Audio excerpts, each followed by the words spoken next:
პირველი არხი და იბერია წარმოგიდგენთ.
მშვიდობისა მოგესალმებით ყველას, ვინც გვიყურებს საქართველოში და საქართველოს ფარგლებს გარეთ. 26 მაისი ათვლის ახალი წერტილი გადაწყვეტილება მიღებულია, ხელისუფლება აღლუმს აღარ ჩაატარებს. 26 მაისს რუსთაველზე საკუთარ მხარდამჭერებთან ერთად ოპოზიცია იდგება. როგორ ფიქრობთ, რას უკავშირდება ეს გადაწყვეტილება?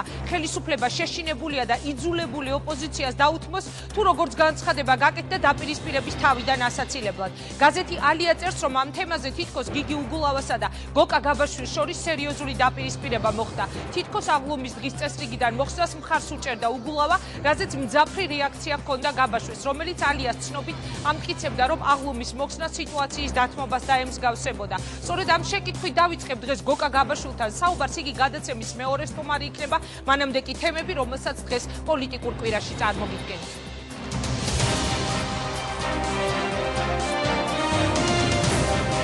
კვირის მთავარი თემა და მთავარი მოქმედი გმირები პოლიტიკურ კვირაში. 26 მაისამდე უნდა დაინიშნოს დრო, როდის ჩატარდება ის არჩევნები, რითიც ჩვენ გავაფორმებთ მიხეილ სააკაშვილის წასვლას. შეხვედრა მიხეილ სააკაშვილთან შინაგან საქმეთა სამინისტროში, დახურული შეხვედრის დეტალები და შედეგები. მოусმინეთ პოლიტიკოსებს, ვინც უშუალოდ იღებდნენ ამ შეხვედრებში მონაწილეობას. ვადასტურებ ისევ სურვილს, რომ შეხვედრა გაგრძელდეს ხელისუფლებასთან. თუ იმეს უნდა, რომ გააგრძელოს დიალოგი, ეს ნებისმიერის უფლებაა. არც ერთ ოპოზიციის ლიდერს არ აქვს უფლება, რომ წავიდეს ოპოზიციური ერთობის წინააღმდეგ. მართლა უყვირა თუ არა და რატომ გაუმახვილა მიხეილ სააკაშვილმა ყურადღება კახა შარტავას ეროვნული ფორუმის მაღალ რეიტინგზე, ვის რა შესთავაზა პოლიტიკური მოწინააღმდეგეებიდან, გაკეთდა თუ არა მინიშნება ალასანიას სავარაუდო პრემიერობაზე, ლევან გაჩეჩილაძის სავარაუდო მერობაზე და ეროვნული ფორუმის სავარაუდო გამარჯვებაზე მომავალ საპარლამენტო არჩევნებში. კახა შარტავას პოლიტიკური კვირა. 26 მაისს ჩვენ და ოღონდ არა სააკაშვილი ჩავატარებთ სამოქალაქო აღლუმს. აღლუმი და სხვა სადღესასწაულო ღონისძიებები არ ჩატარდება და მე ამაში ტრაგედიას ვერ ვხედავ. მოიძებნება ისეთი ფორმები 26 მაისის აღნიშვნისა, რაც იქნება აბსოლუტურად ყველასთვის მისაღები. 26 მაისს აღლუმი აღარ ჩატარდება, რას ნიშნავს ეს გადაწყვეტილება? სააკაშვილისა და მისი გუნდის უკან დახევას თუ დაპირისპირების თავიდან აცილების მცდელობას. მოусმინეთ გოკა გაბაშვილის პოლიტიკურ კვირაში, მართლა ეწინააღმდეგებოდა თუ არა გაბაშვილი აღლუმის გადადებას. თარგამაძე თვითონ არის იგივე მიშა. რატომ გააკეთა სააკაშვილმა აქცენტი გიორგი თარგამაძესა და მის შანსებზე 2013 წლისთვის? ოპოზიციის ბრალდებებს მის წინააღმდეგ ამ დღეებში ნინო ბურჯანაძეც მიემატა. რა პასუხი აქვს პარლამენტის ყოფილი თავმჯდომარისთვის გასაცემი იმედის თემაზე? ტელეკომპანია იმედის ყოფილ ყველაზე პოპულარულ ჟურნალისტს, ქრისტიან-დემოკრატების ლიდერი გიორგი თარგამაძე პოლიტიკურ კვირაში. 26 მაისი ათვლის ახალი წერტილი ქართულ პოლიტიკაში. მაშასე დღევანდელ ეთერს ვუთმობთ ადამიანებს, რომლებიც უშუალოდ ესწრებოდნენ სააკაშვილთან შეხვედრას. შედეგი არ ყოფილა სააკაშვილის გონია, რომ ამ ქვეყანაში ყველაფერი ძალიან კარგადაა, ჩვენ კი გონია, რომ ძალიან ცუდად. ეს იყო ლევან გაჩეჩილაძის პირველი კომენტარი შეხვედრის შემდეგ. გაჩნდა უამრავი კითხვა და მათ შორის ერთ-ერთი ყველაზე საინტერესო ასეთიც იყო. შეხვედრა შინაგან საქმეთა სამინისტროში მიმდინარეობდა და ამ ქვეყანაში, რომელიც ტელედაპატიმრებებითა და ფარული ჩანაწერებით გამორჩეულია, რასაკვირველია, უნდა ვივარაუდოთ, რომ ამ შეხვედრის ფარული ვიდეო ჩანაწერიც გაკეთდებოდა, რომლის ნახვა ოღონდ ყოველგვარი მონტაჟის გარეშე ალბათ თითოეულ თქვენგან საინტერესებს. გაზეთი ყველა სიახლე აქვეყნებს ინტერვიუს სალომე ზურაბიშვილთან, სადაც შეკითხვაზე რა თანამდებობები შესთავაზა პრეზიდენტმა ოპოზიციას, იგი ასეთ რამეს ამბობს. სააკაშვილმა შარტავას უთხრა, რომ ეროვნულ ფორუმს მაღალი რეიტინგი აქვს, რაც ალბათ იმას ნიშნავდა, რომ მას სურს მომავალ პარლამენტში მათი ხილვა. ალასანიამ მიიჩნია ყველაზე რეიტინგულ პოლიტიკოსად და სავარაუდოდ პრემიერობა უწინასწარმეტყველა. ლევან გაჩიჩილაძესთან კი აღიარა თბილისის არჩევნების წაგება და ალბათ მომავალ მერად ხედავსო. მას შესე კახა შარტავა, გოკა გაბაშვილი და გიორგი თარგამაძე დღევანდელ პოლიტიკურ კვირაში სტუდიაში ვთხოვ ეროვნული ფორუმის ერთ-ერთ ლიდერს კახა შარტავას. ბატონო კახა, დიდი მადლობა რომ იღებთ მონაწილეობას დღევანდელ გადაცემაში. თქო დაიკავოთ თქვენი ადგილი, თქვენი ყავით დიდი მადლობა. თქვენი ყავით ის ერთ-ერთი მონაწილე შეხვედრისა 4-დან, რომელიც ოპოზიციამ წარაგზავნა, ასე ვთქვათ, პრეზიდენტთან შესახვედრად. მე მინდა დავიწყო თქვენთან საუბარი სწორედ იმ თემით, რომელიც სათაურად გაზდევს ჩვენს დღევანდელ გადაცემას. 26 მაისი რეალურად ეს თარიღი დასახელდა ათვლის ახალ წერტილად. რა სიტყვის ოპოზიცია 26 მაისს გადაწყვეტილება უკვე მიღებულია, აღარ ტარდება აღლუმი. ოპოზიცია თავის მხარდამჭერებთან ერთად იდგება 26 მაისს რუსთაველზე. ხელისუფლება აცხადებს, რომ ეს ყველაფერი გაკეთდა სავარაუდო დაპირისპირების თავიდან ასაცილებლად. ჩვენ დავსვით ასეთი კითხვა, ამ კითხვას მე ბატონ გოკა გაბაშვილსაც დაუსვა, მოდნავ მოგვიანებით. ეს შეიძლება თუ არა ნიშნავდეს, რომ ხელისუფლება ვთქვათ არის შეშინებული, რომ იგი უკან იხევს ან რაღაცეებს თმობს, მაგრამ იმ შეხვედრის შედეგებიდან გამომდინარე, რომელიც შედგა თქვენსა და მიხეილ სააკაშვილის შორის, პრაქტიკულად შედეგი თქვენივე განცხადებით არ დადებულა. რა სიტყვით 26 მაისი ათვლის ახალი წერტილი, რას უნდა ველოდოთ 26 მაისიდან, რატომ გეღიმებოთ? მოგესალმებით. არა, შედეგი იმ შეხვედრას ეტყობა ქონდა, ერთ-ერთი თავარი შედეგი ის არის, რომ მაგერ აღმოჩნდა თქვენ სტუდიაში, кайხანი არ ყოფილვარ და არ გვისაუბრია.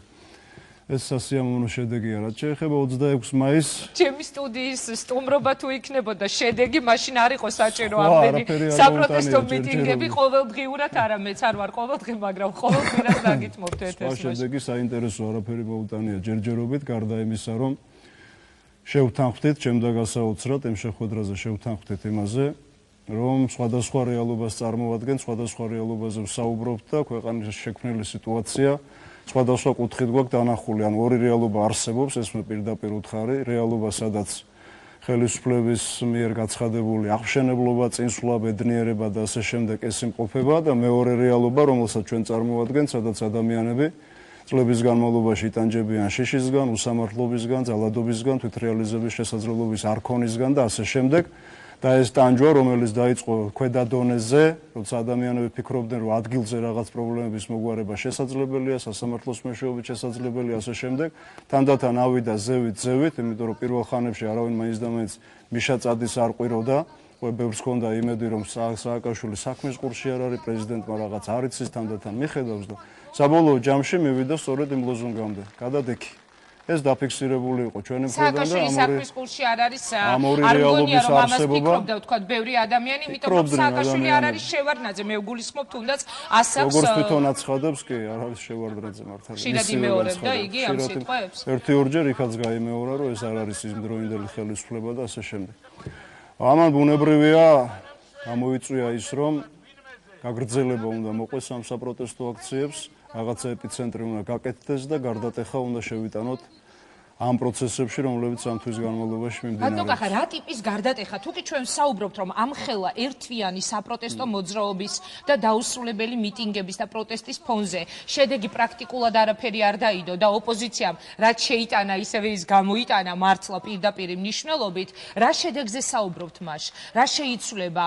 გამოხვედით თქვით, რომ არანაირი გადაწყვეტილება, არანაირი დათმობა ხელისუფლების მხრიდან არ ყოფილა და რისი იმედი აქვს ეს ოპოზიცია? თავად შეხვედრა რომ შედგა და მიუხედავად ხაიქ დასავლეთის ზეწოლა იყო, რაც იყო, როგორც იყო, შეხვედრა შედგა. ეს ნიშნავს, რომ რაღაც პროცესები მიმდინარეობს ქვეყანაში, რომელმაც იძულებული გახადა ხელისუფლება მასთვის არასასურველ თუ არამოსაწონ ოპოზიციას შეხვედროდა. კი, მაგრამ შედეგი თუ არა აქვს ამ შეხვედრას მას რა აზრი? შედეგი შეხვედრას ექნება მხოლოდ იმ შემთხვევაში, როდესაც ჩვენ ხელისუფლებას მივიყვანთ იმის აღიარებამდე, რომ ქვეყანაში მინიმუმ პოლიტიკური კრიზისია პოლიტიკური კრიზისი ადეკვატურ მიდგომას მოითხოვს. როგორ მიიყვანთ ბატონო კახა, მოდით გაიხსენეთ იმ შეხვედრის დეტალები. ძალიან ბევრი რამ ითქვა, დაიწერა, მე აღარ მინდა რომ გავმეორდეთ იმ ინფორმაციებით, რომელიც ითქვა უკვე არაერთხელ ეთერში თუ გაზეთის ფურცლებზე, მაგრამ ტონი, რომლითაც ხელისუფლება ოპოზიციას ესაუბრებოდა, როგორც გაირკვა, ალია იმაზეც კი წერდა, უყვირა თუ არა კახა შარტავას სააკაშვილმა, ესეც საინტერესოა მართლა, რა სიტყვით. არა, რა თქმა უნდა, ჩემთვის ყვირილი არავის დაუპირებია, თუმცა ცნობილია ჩვენთვის ხელისუფლების წარმომადგენელთა გარკვეული ემოციურობა, როდესაც ისინი საუბრობენ, თუმცა მოვახერხებთ ჩვენ მაინც რომ საუბარმა უფრო ისეთ მშვიდ, სერიოზულ სამუშაო ვითარებაში კი ბატონო, სწორედ აქედან გამომდინარე, ანუ თუ კი ეს ტონი, რა შეეხება ჩვენებას, მოდი შევხვდი რა უნდა ვაჩვენოთ, როგორ უნდა ვაჩვენოთ. ძირითადი აქცენტი მაინც ხელისუფლების მხრიდან, მე ხელისუფლებას რომ თქვენ შეგიძლიათ აჩვენოთ რამეს. როდესაც ის პროტესტზე საუბრობს, ძირითადად არის მისი არგუმენტი, რომ ცოტანი ხართ ეს მთელი საქართველო არ არის, რამოდენიმე ათასი ტვინ გადაბრუნებული და ტვინ ნაღრձობი ყოველთვის მოიძებნება, რომელიც უკმაყოფილოა, თუმცა სიტყვით ასე თქვა სააკაშვილმა. ხო, ერთ-ერთი ტვინ ნაღრձობიან გადაბრუნებული ეს სიტყვა იყო, დიახ. ეს ხალხზე თქვა თუ ოპოზიციის ლიდერებს? იმ ათასებზე, რამოდენიმე ათასზე, რომელიც შეიძლება იქ იდგეს ქუჩაში ყოველ დღე. და საინტერესო ის არის, რომ ახლა სერიოზულ საუბარს როცა აპირებ, თქვა ხელისუფალი ხარ და ხვდები ვიღაცას, შეიძლება შეკითხვა მაინც დასვა უბრალოდ, ხო? აი რატომ, რა უნდათ, რატომ ითხოვს ეს ხალხი მაინც და მაინც გადადგომას. ახლა ასეთი შეკითხვები იქ არ დასმულა, ანუ ინტერესი აი იმ საფუძვლიანი გულისწყრომის მიმართ და მისი ფესვების მიმართ, რაც ქვეყანაში ახლა ბობოქრობს, ხო, არ გამომჟღავნებულა, მათი ძირითადი აქცენტი კეთდება იმაზე, რომ ეს ცოტაა და თბილისში არის ლოკალიზებული. შესაბამისად, საჩვენებლად არ შეახსენეთ ვარდების რევოლუციისას რამდენი ადამიანი იდგა პარლამენტის წინ ბატონო კახა. მაგის შეხსენებებს აზრი არ ქონდა, ჩვენ მოგვიწევს ოპოზიციას, მოუწევს იმის დემონსტრირება, გამოაშკარავება და არახელოვნურად შექმნა, თუ რა კრიზისი მძვინვარებს ქვეყანაში. რაოდენობა ჭირდება მთელი საქართველოს მასშტაბით. ეს რაოდენობა უნდა დაფიქსირდეს და ხალხის ნება, რომ ისინი რეალურ ცვლილებას ითხოვენ, ეს უნდა დავაფიქსიროთ და ვაჩვენოთ. ამას რა თქმა უნდა მარტო სტადიონი ერთი არ ეყოფა და სტადიონის ფუნქცია მარტო ის ვერ იქნება, რომ დათვალონ ახლა რამდენი ადამიანი შეკრებილი. გადაწყვეტილება ექნება სტადიონს მიღებული და პარალელურად ჩვენ ვფიქრობთ, რომ მთელ საქართველოში ღონისძიებათა ისეთი კასკადი უნდა იყოს დაგეგმილი. აი ეს არის სწორედ კონკრეტულ პასუხს რაც ითხოვს ის შეკითხვა. აგრძნობინებს მთელ სოფლიოს, რომ ქვეყანაში მართლა კრიზისია და ამ კრიზისის სათავე და საფუძველი არის ის, რომ ადამიანები გაწვალებულები არიან და ითხოვენ ცვლილებებს. ეს უნდა დავაფიქსიროთ. კონკრეტულად რა ღონისძიებები წინასწარ ახლა დიდი დროა იქამდე დარჩენილი და მაინც და მაინც ამის გამოაშკარავებისგან თავს შევიკავებდი, რომ ორიგი მუხროვანი ან რაღაცა მსგავსი რამე არ მოხდეს და არ ელოდებით რომ 26 მაისამდე შესაძლებელია მოხდეს რაღაც მორიგი მუხროვანი? რა შეიძლება მოუვიდეს თავში ხელისუფლებას ეს ერთ-ერთი მხრივ გათვლადიც არის. მაგრამ რაც მეთოდები ვნახეთ მათი გარდა იმისა, ჯარისადმი დამოკიდებულება ამ ბოლო დროს როგორი ჩამოყალიბდა. როგორი ჩამოყალიბდა და ნუ მიზანმიმართული ზეწოლა მიდის ჯარისკაცებზე, ოფიცრებზე, იქ ვინც დაიჭირეს იმათი წამებები მიდის როგორც ამობენ და ეს კიდე გამოსააშკარავებელი იქნება. გარდა ამისა ჯარის გადაქცევა უნდათ ალბათ ისეთ მორჩილ შეიარაღებულ მექანიზმად, რომელიც მხოლოდ ერთ პიროვნებას და მის გარემოცვას დაიცავს და ჯარი ახლა რომელმაც მით უმეტეს ომი გაიარა და რუსებრძოლა არ ამგონია ამას აყვეს და ამავე დროს ის საფრთხეც უნდა გამოვრიცხოთ ყველამ ერთად, რომ ჯარმა და არმიამ რაღაც პოლიტიკურ პროცესებში მიიღოს მონაწილეობა, ეს მათი საქმე არ არის.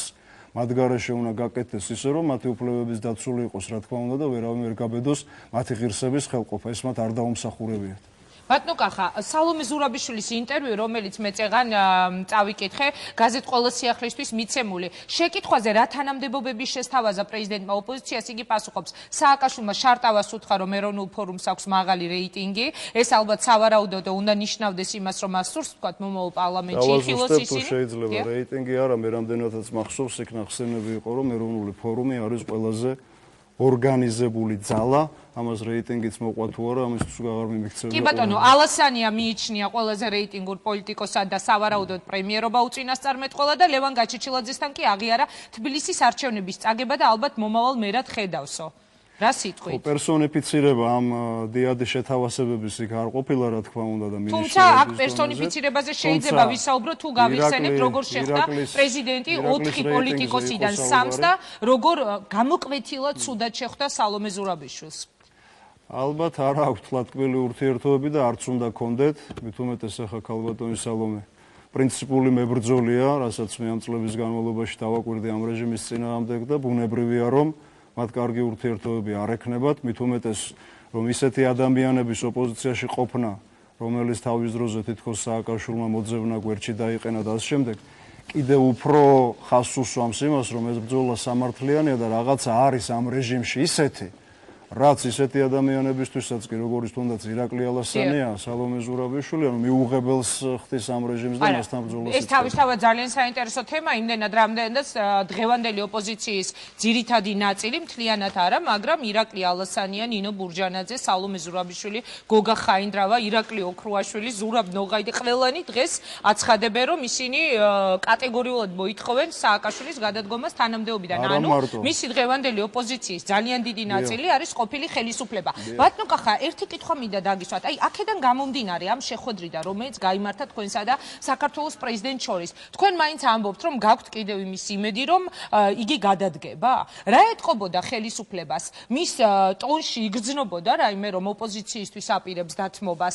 რაიმე განსხვავებული თუ შეამჩნია თუ კანდახების მსგავსი? ნიშანდობლივი არის, რა თქმა უნდა, ახლა მაქსიმალურად ცდილობენ არაფერი არ შეემჩნიონ, მაგრამ ნიშანდობლივი არის ხოლმე პატარ-პატარა ფრაზები, როდესაც პოლიტიკური დისკუსია მიდის. მაგალითად ის, რომ ჩვენ არ გვეშინია, არაფრის არ გვეშინია, არავისი არ გვეშინია.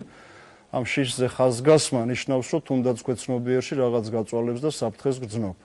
ეს არის და ეს დაფიქსირდა, საჯარო გამოსვლებშიც კი დაფიქსირდა, მას შემდეგ რაც შეხვედრის ბოლოს გააკეთა მიხეილ სააკაშვილმა განცხადება. ამიტომ ეს პროცესი, ხელისუფლების ცვლილების პროცესი დაწყებულია, მაგრამ აქ რატო ვწვალობთ ამდენს ჩვენ ახლა. როდესაც ასეთი ტიპის რეჟიმს ებრძვი, გამოსავალი გაქვს, მით უმეტეს როცა გაიარა გაყალბებული არჩევნების პერიოდი, ეპოქა და მიიღე დასტურად, რომ არჩევნებსაც არ გატარებინებენ და არჩევანის საშუალებას არ გაძლევენ. ან შენ ამ პროცესებს მიმართავ მაშინ საყოველთაო გაფიცვებისა, საერთო-ეროვნული დაუმორჩილებლობის მიმართულებით და რაც არ უნდა კოხტა პოლიტიკურ ჩარჩოში მოაქციო, ეს შეიძლება მოინათლოს მაინც როგორც დემოკრატიული, უსისხლო მშვიდობიანი ხალხებდოვანი რევოლუცია, რაც არ არის სასურველი ჩვენი მწვავე მწარე გამოცდილებიდან გამომდინარე. ამიტომ სასურველი რაც არის, იქნებ მოხერხდეს თუ თეორიული შანსი მაინც არსებობს, რომ თავად ეს რეჟიმი ხელისუფლება ჩართო თანამონაწილე გახადო მათივე ცვლილების პროცესისა. მაგრამ თუ ხელისუფლება გამოდის და საპრეზიდენტო და საპარლამენტო არჩევნების გეუბნებათ, რომ საკონსტიტუციო ცვლილებები და საარჩევნო კანონმდებლობა. ჩართვის პროცესი ნიშნავს ხელისუფლებისთვის, რომელსაც ჩვენ უპირებ ხელისუფლებიდან ჩამოცილებას და ადგილებზე პროტესტის ისეთი მასშტაბის დახვედრებას, რომ ფეხის დასადგმელ ადგილს არ უტოვებ, შეთავაზება მისი წასვლის, გადადგომის არჩევნების ვარიანტისა, საარჩევნო გარემოს შექმნისა, რომელიც უზრუნველყოფს პრეზიდენტის გადადგომას, საპრეზიდენტო არჩევნებს, საპარლამენტო არჩევნებს. მაგრამ შევხედოთ ახლა ამ რეალობას თვალებში.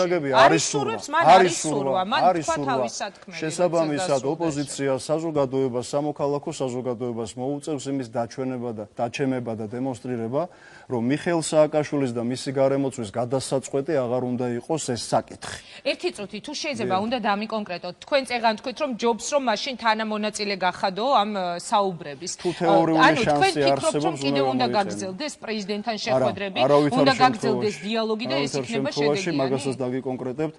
აზრი საუბარს ორ დაპირისპირებულ მხარეს შორის აქვს მხოლოდ იმ შემთხვევაში, თუ ისინი შექმნილ რეალობას მეტნაკლებად ერთნაირად აფასებენ. ანუ თუ ხელისუფლება აღიარებს, რომ ქვეყანაში დიახაც კრიზისული სიტუაცია, რომლის პოლიტიკურ ჩარჩოებში მოქცევა შეიძლება იმ ფორმით, რომ ამას პოლიტიკურ კრიზისს დავარქმევ, თუმცა ჩემთვის ეს ეროვნულ სახელმწიფოებრივი კრიზისია, პოლიტიკურ კრიზისიდან გამოსავლის რა საშუალებები არსებობს. პირველი და უმთავრესი.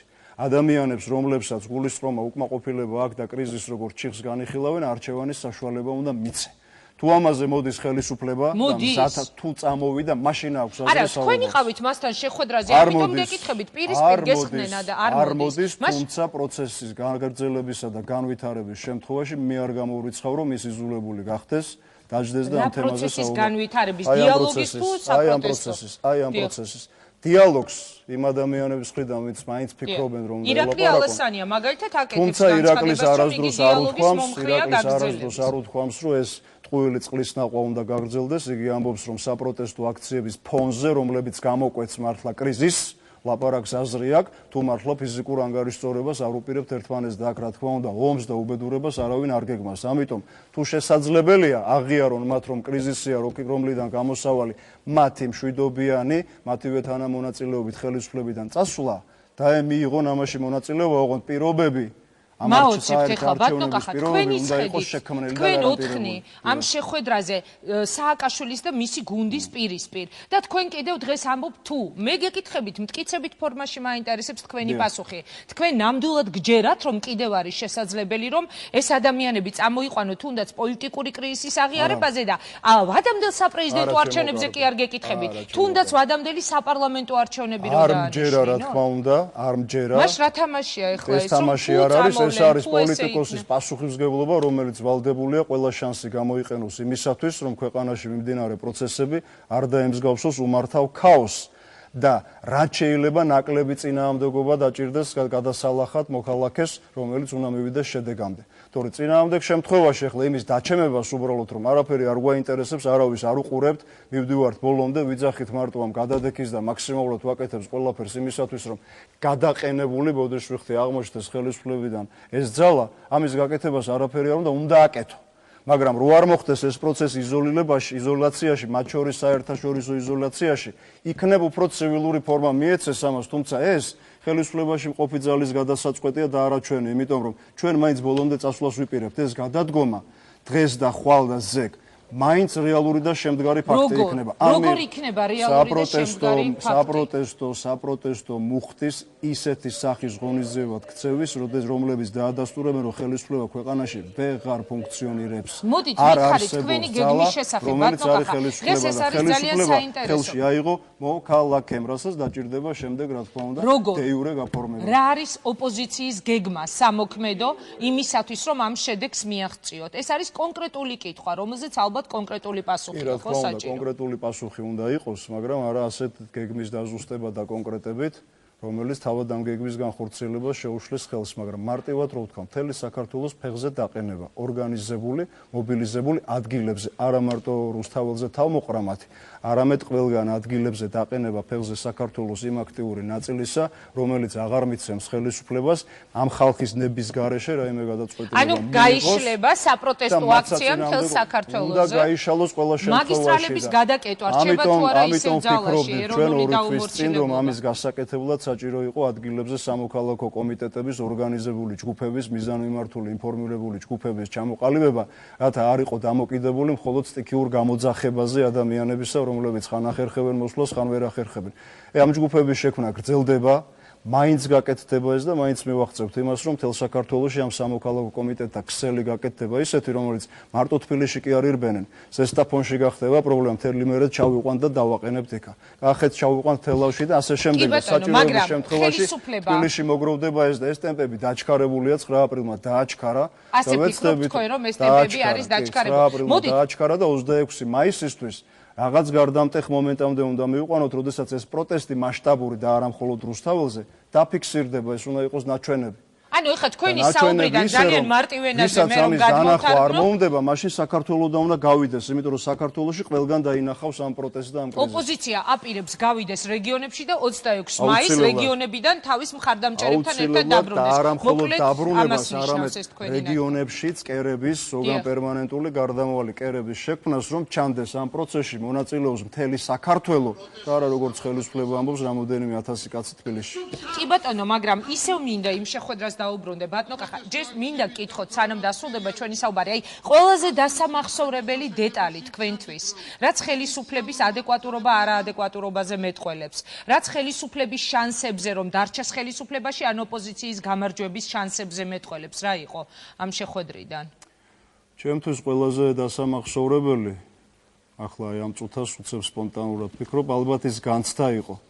განცდა ხელისუფლებასთან ურთიერთობისას, რომელიც მე დამეუფლა მკაფიოდ, რაღაც ცით აი ანტიადამიანურობის თუ არაადამიანურობის შეგრძნება ნებისმიერ საკითხთან დამოკიდებულებაში. რა პრობლემაზეც არ უნდა ესაუბრო ხელისუფლებას, იმ პრობლემის შუაგულ სიღრმეში მიმალური მთავარი სუბიექტი, ვისაც ეხება ადამიანი, არ ფიგურირებს თუნდაც ამ საკითხებთან დაკავშირებით ერთი შეკითხვა არ დასმულა და რა უნდათ ამ ადამიანებს რატომ უნდათ არა მან თქვა ერთხელ თავის საქმელი როდესაც Newsweek-ს მისცა ინტერვიუ უმუშევრად დარჩენილი ადამიანებიო და 8000 დაპატიმრებული ოჯახის წარმომადგენლებია მაგრამ შეიძლება ეკითხათ კი მაგრამ რატომ ითხოვენ რას ითხოვენ და გარდა ამისა ადამიანების როგორც ახლა ნახირის და საქონლის ხოლო თვლით აღქმა მნიშვნელობა აქვს მხოლოდ იმას რამდენი არიან და არა იმას რა აწუხებ და რას ფიქრობენ ამან დატოვა ჩემზე ძალიან ისეთი მძიმე განცდა და ამან შემიქმნა ზუსტად იმის განწყობა რომ აქ ლაპარაკის გაგრძელებას აზრი არ აქვს თუ იძულებული არ გახდა რამეზე ვინმეს ელაპარაკოს და საკუთარი სურვილებით აქ დიალოგებზე სიარულს და რაღაცის შეთავაზებას არ მოსმენას ჩემი აზრით არავითარი შინაარსი არ ექნება. მაგრამ ასეთი განცხადება კეთდებოდა ადრეც მართული ხელისუფლების შეცვლისაკენ უნდა გაგრძელდეს და უფრო ინტენსიური უნდა გახდეს. ასეთი განცხადება კეთდებოდა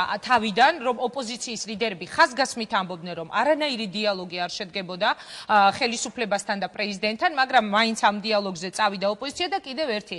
იყო ასეთი პირობა დადებული, რომ საზოგადოების ცნობილ წარმომადგენლებთან ერთად მხოლოდ და მხოლოდ თუ არა ღია რეჟიმში ამ ადამიანების თანდასწრებით მაინც უნდა მომხდარიყო ეს შეხვედრა. ოპოზიციას მოუწია დაეთმო ეს თავისი დადებული პირობა. მე ვიცი რომ ხელისუფლების მხრიდან იყო წინააღმდეგობა, იგივე ბატონი სოსოცის კარიშვილი დასწრებოდა თუნდაც ამ შეხვედრას, მაგრამ ეხლა რატომ გაგახსენეთ იცით ეს? ეხლა რომ ამბობთ რომ აზრი არ აქვს არაფერს. არის თუ არა შანსი რომ ასევე ოპოზიციას მოუწიოს სულ რაღაც ცოტა ხანში გააკეთოს განცხადება რომ აი კიდევ მეორე შეხვედრას გეგმავთ ეხლა სააკაშვილთან. ეს მხოლოდ იმ შემთხვევაში ალბათ, როდესაც მიხეილ სააკაშვილს და ხელისუფლებას მოუწევს, თვითონ მოუწევს კვლავ შეხვდეს საზოგადოების წარმომადგენლებს, საზოგადოების იმ ნაწილისა, არც თუ ისე მცირე რიცხოვნის, რომელიც 3 წელია ქუჩაში დგას, მიუხედავად იმ პრობლემებისა, რაც ამ ქუჩაში მიიღეს, ტყვიებისა, ომებისა და ასე შემდეგ.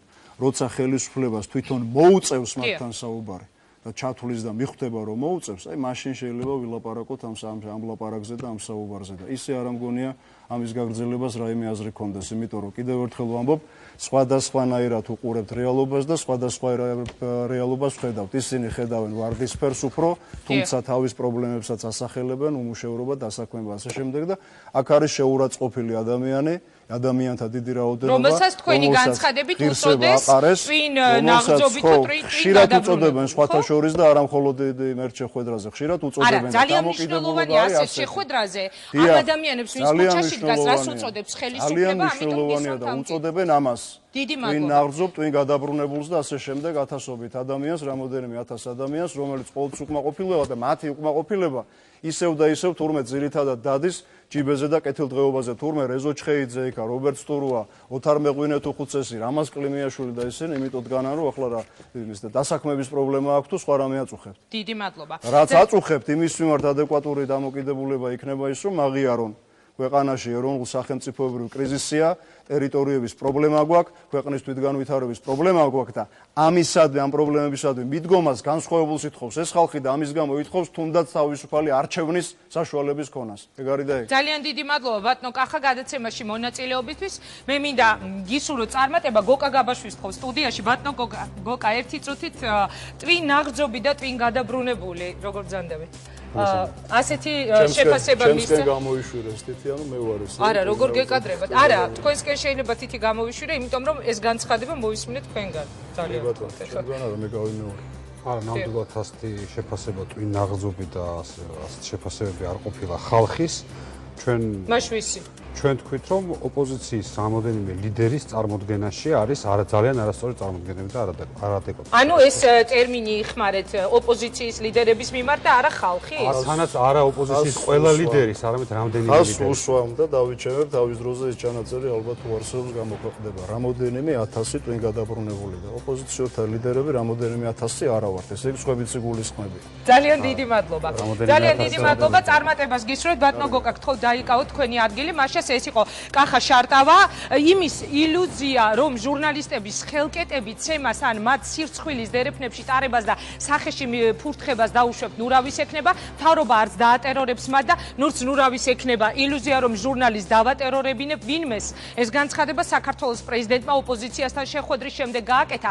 ყველაზე მოულოდნელიც სწორედ ეს განცხადება აღმოჩნდა და მთავარი კითხვაც აქვე გაჩნდა. აქვს თუ არა უფლება ეს განცხადება გააკეთოს ხელისუფლებამ, რომელმაც 7 ნოემბერი მოაწყო სპეციალური ცნაზით შეიჭრა დამოუკიდებელ ტელეკომპანიაში, ჟურნალისტები იატაკზე დაყარა, სწორედ ხელკეტებ მომარჯვებულმა ტყეებში არბენინა და დაარბია რა რეაქცია ქონდა სააკაშვილის ამ განცხადებაზე. გიორგი თარგამაძეს ამას მეც თქვენთან ერთად რამდენიმე წუთში მოვისმენ. მანამდე კი ბატონო გოკა, სწორედ ამ შეკითხვით მინდა დავიწყო თქვენთან საუბარი. მთელი კვირის მანძილზე ველოდებოდი, რომ კვირის ბოლოს თქვათ ეს მე არ დამისვია ეს შეკითხვა პირველმა დასვა არაერთმა ჩემმა კოლეგამ, ძალიან ბევრმა თქვენმა ოპონენტმა. როდესაც გამოდის პრეზიდენტი და ამბობს ტვინ ნაღრძობებზე, მოგვიანებით კიდევ უნდა ჩაგეკითხოთ, რომ არავის არ დაატერორებინებს ჟურნალისტებს, რომ არავის არ მისცემს მათი ფურთხების და შეურაცხყოფის უფლებას. ჩვენ დავაფიქსირეთ ჩვენი პროტესტი, ვთქვათ თუ ვინც დააფიქსირა იგივე ნიკა ავალიანის ცემის ფაქტთან, პირდაპირ ჩართვების დროს მომხდარ ფაქტებთან დაკავშირებით, მაგრამ ეს იმას არ ნიშნავს, რომ ჩვენ არ გაგვიჩნდა კითხვა, აქვს თუ არა უფლება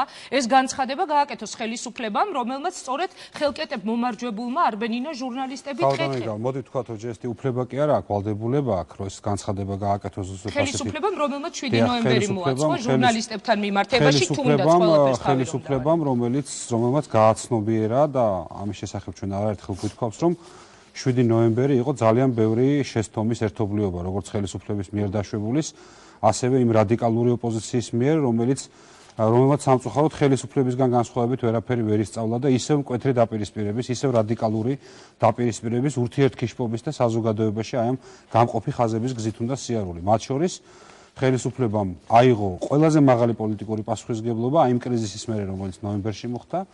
პრეზიდენტი გადადგა, დაინიშნა ხელახალი საპრეზიდენტო არჩევნები და ხელახალი საპარლამენტო არჩევნები და ბევრი რამ კიდევ ერთხელ ვიმეორებ ხელისუფლებამ ისწავლა. კი ბატონო, მაგრამ ესეთი ხმამაღალი განცხადება მართლა ძალიან მოულოდნელი იყო, რომ არავის მისცემს ჟურნალისტის შეურაცხყოფის უფლებას. ხმამაღალი განცხადება შეგიძლიათ უწოდოთ ამას ძალიან მკაფიო პოზიცია ხელისუფლებისა, რომ მიუხედავად იმისა, თუ რა პოზიციებზე ვართ ჩვენ პოლიტიკოსები და ჩვენი მომხრეები, არავის არ აქვს უფლება ასეთი ტიპის ზეწოლა განახორციელოს ჟურნალისტებზე, ან საერთოდ კონდეს ასეთი მიუღებლობა განსხვავებული პოზიციისა. ვთქვათ, ნეიტრალური პოზიციის არც ხელისუფლებას ემხრობა, არც ოპოზიციას. კი ბატონო, ეს ის თემა, რომელზეც მე შეიძლება მთელი გადაცემის განმავლობაში ვიდაო თქვენთან, ეს იყო ჩემი ერთ-ერთი ადამიანი ჟურნალისტის მოსაზრება და უნდა მივათვალოთ მათ პოზიციას, ვინც დასვა თავიდანვე ეს კითხვა. მე პირადად გამახსენდა 7 ნოემბერი, როცა იმ დღეს სააკაშვილი საუბრობდა. სადაო, მე მგონი ამაში არაფერი არ არის, რომ ჟურნალისტებზე ზეწოლა დაუშვებელია და ის რომ 7 ნოემბერს იქნა დაშვებული შესტომები, ეს ჩვენ არაერთხელ გვითქვავს. და კიდევ ერთხელ გავიმეორებთ, ამის გამო უმაღლესი პოლიტიკური თანამდებობის პირი ქვეყანაში გადადგა, იმიტომ რომ შეიქმნა ვითარება, რომელიც იყო ნამდვილად შედეგი, მე ვერ ვიტყოდი მხოლოდ ხელისუფლების მხრიდან შესთომების, იყო შედეგი აი ამ ძალიან მძაფრი, რადიკალური, ქვეყნისთვის არასასარგებლო და ქვეყნის უკან დამხევი დაპირისპირებისა. ნებისმიერი ასეთ ტონალობაში, ნებისმიერი ასეთი სიმძაფრის დაპირისპირება არის ქვეყნისთვის არასასარგებლო. კი ბატონო, თუმცა ეს არის სისტემა, რომელზეც პოლიტიკური ძალების პოლიტიკური ძალების ნაწილმა ეს ვერ გააცნობიერა, რომ ქვეყნისთვის სასარგებლო არის ძირითად პრინციპებზე შეთანხმება, ძირითად ყველასთვის მისაღებ მიმართულებებზე შეთანხმება და ოპონირება განსხვავებულ მოსაზრებებზე, ოღონდ ოპონირება ცივილიზებული.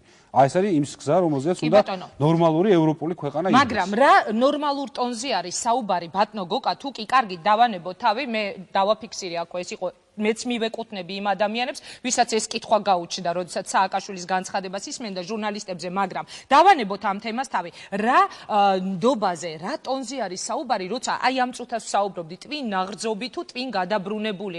ასეთი ტერმინებით გრუს აგენტი და რუსული ინტერესების გამტარებელი და ასეთი ტერმინებით არის საუბარი. კახამ თქვა, რომ ეხლა უпростоროდ კახამ თქვა, რომ მაშინ ეს ეხებოდაო ხალხს. თქვენ ბრძანეთ ოპოზიციის ლიდერებსო.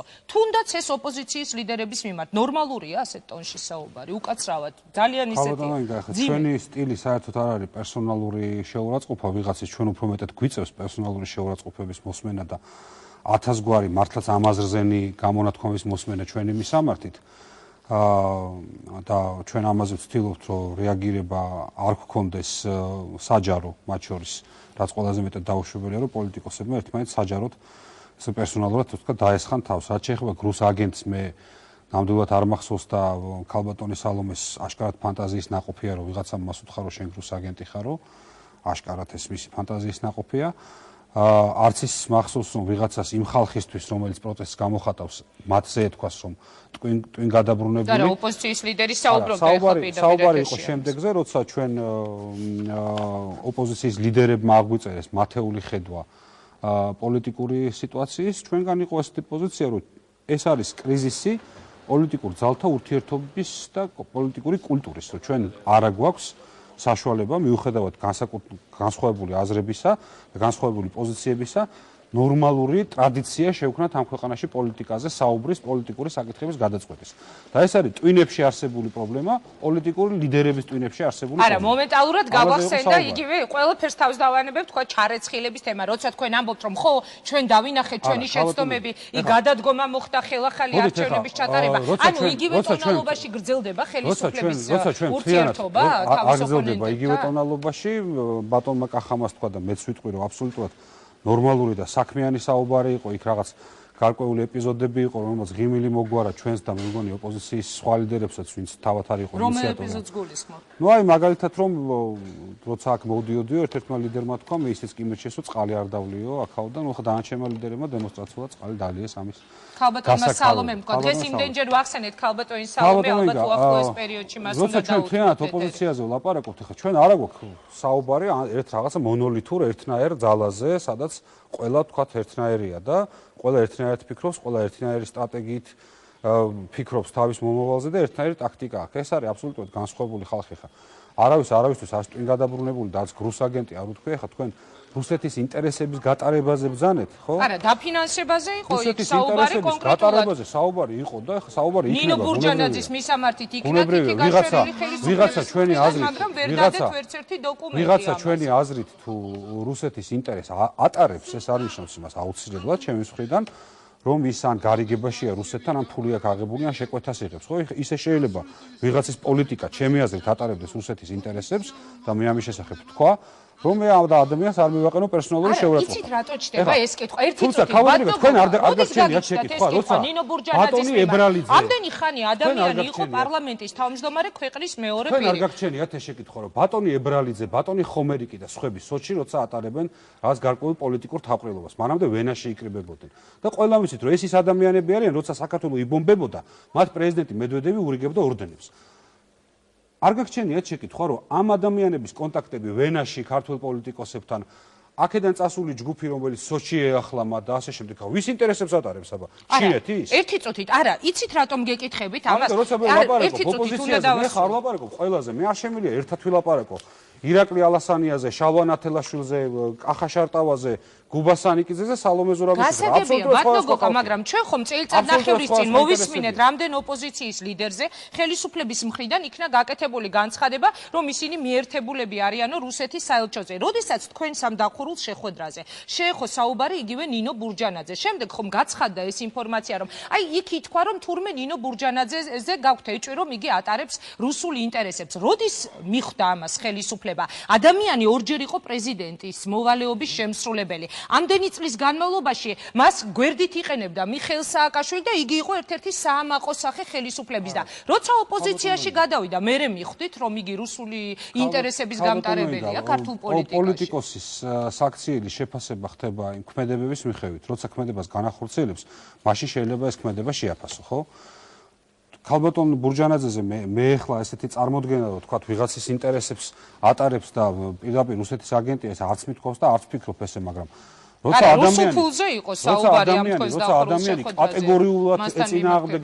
ადამიანი კატეგორიულად ეწინააღმდეგება ნორმალურ ცივილიზებულ მეთოდებს პოლიტიკური პრობლემების მოგვარებისა ქვეყანაში. როცა ადამიანებს დაიჭერენ იარაღის შესყიდვისთვის და იმავე დღეს გამოვა და პრესკონფერენციებს ჩაატარებს, რომ ჩემი პარტიული ლიდერები დაიჭერეს და დააკავესო და ხალხო ყველანი გარეთ გამოდით და ერთად დავდგეთ და ეს სისხლისმელი ხელისუფლება უდანაშაულო ადამიანებს ჩაგრავს, ხო? მეორე და მესამე დღეს კიდე კარგი რომ ცვლის თავის პოზიციას და ხვდება რაზეც არის ლაპარაკი. იმიტომ ეწინააღმდეგება, რომ მან ყველაზე კარგად იცის თქვათ ხელისუფლებასთან აქვს თუ არა აზრი დიალოგს. მან ხომ ყველაზე კარგად იცის რა ხდება თქვენს გუნდში, ყველაზე ახლოს დგას თქვენთან. იგივე ხელისუფლების შეხვედრა, როდესაც დასრულდა მათთან, ერთი წუთით, ლევან გაჩეჩილაძის კომენტარი წეღან წავიკითხე შესავალში. პირველი შეფასება იყო ასეთი: ამ ხალხს გონიაო ის იძახდა გაჩეჩილაძე, რომ ყველაფერი კარგად არის ამ ქვეყანაში, ჩვენ კი გონია რომ ყველაფერი ცუდად. ეგებ ეს არის იმის მიზეზი, რომ ეს ადამიანი ნინო ბურჯანიძე აზრს ვერ ხედავს ამ დიალოგში. აბსოლუტურად არაადეკვატური აღქმა არის იმისა, რა გონია ჩვენ.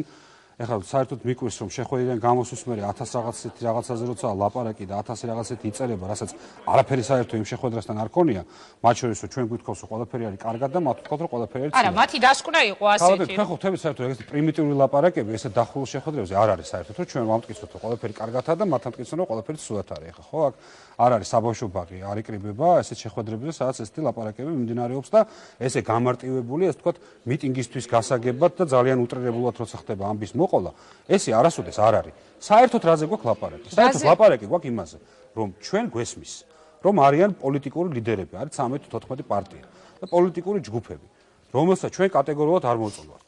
ჩვენ გვესმის, რომ მათ ყავთ თავის მომხრეები. მათ შორის არიან მომხრეები, რომლებიც ყოველდღიურად მზად არიან მათთან ერთად გამოხატონ პროტესტი, მათი რაოდენობა უფრო მცირეა.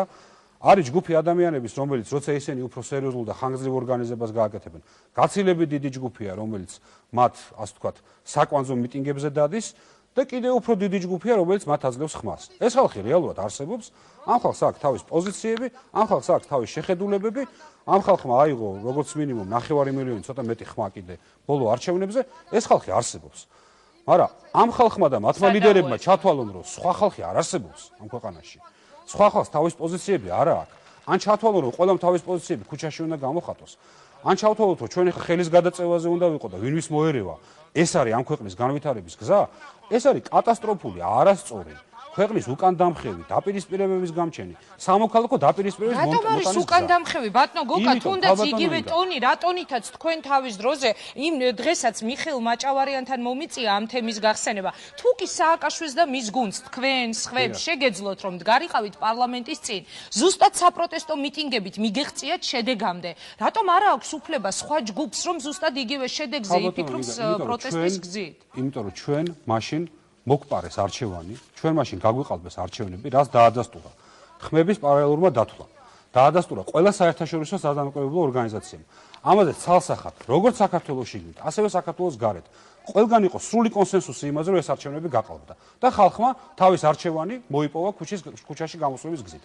ახლა სიტუაცია იყო აბსოლუტურად განსხვავებული. ომი, წაგებული ომი, რომლის მერე ხელისუფლება უნდა წავიდეს. არა, მე უბრალოდ პარალელებს ვავლებ, მასში რა იყო მიზეზი და ეხლა თქვა თავარი საკითხი რა არის. არჩევნებზე ყველამ კარგად იცის, რომ ჩვენ ეს არჩევნები მოვიგეთ. მათ შორის ოპოზიციის ყველაზე თვალსაჩინო ლიდერს არჩევნების სამგორში ძალიან დიდი უპირატესობით მოუგო არა ჩვენი პრეზიდენტობის კანდიდატმა, არა ჩვენმა პრეზიდენტმა, არამედ ჩვენმა ერთ-ერთმა ძალიან საპატივცემულო ლიდერმა. მათ ეს არჩევნები წააგეს.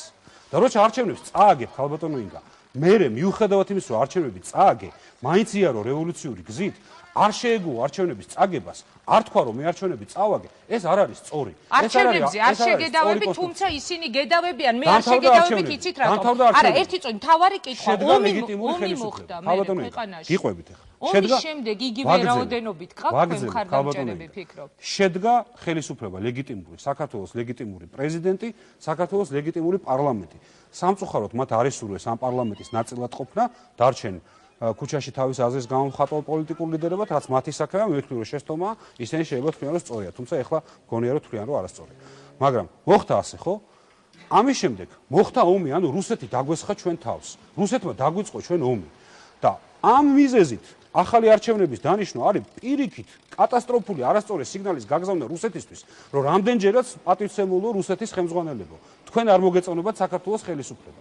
რამდენჯერაც თქვენთვის მიუღებელი იქნება საქართველოს ხელისუფლების კურსი. იმდენჯერ შეგიძლია დაესხათ ქვეყანას თავს და ეს ამით მიხოთ თქვენ საქართველოს. მაგრამ აქ უნდა გავიხსენოთ, უნდა ვიყოთ ობიექტურები, რომ ოპოზიცია მთავარ ბრალდებად უყენებს სააკაშვილის ხელისუფლებას ქვეყნის ჩათრევას ამ ომში.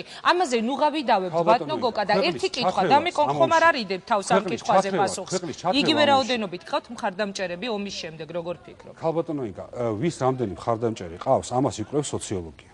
და ხელისუფლების მოქმედების ლეგიტიმურ ვადაში ხელისუფლება შეიძლება ერთ წელს კონდეს ძალიან მაღალი მხარდაჭერა, მეორე წელს შეიძლება კონდეს საშუალო, მერე ისევ მაღალი, მერე დაბალი, მერე საშუალო, მერე მაღალი და ასე შემდეგ. ეს მუდმივად იზომება და ჩვენ მუდმივად ვიცით როგორია ჩვენი მხარდაჭერა. ეხლა ისევ გიმეორებთ, საბავშვო ბაღში არავინ არა ვართ, პოლიტიკური ძალები, მათ შორის ძალიან რადიკალური ჩვენი ოპონენტი პოლიტიკური ძალები ამ მხარდაჭერას ზომავენ.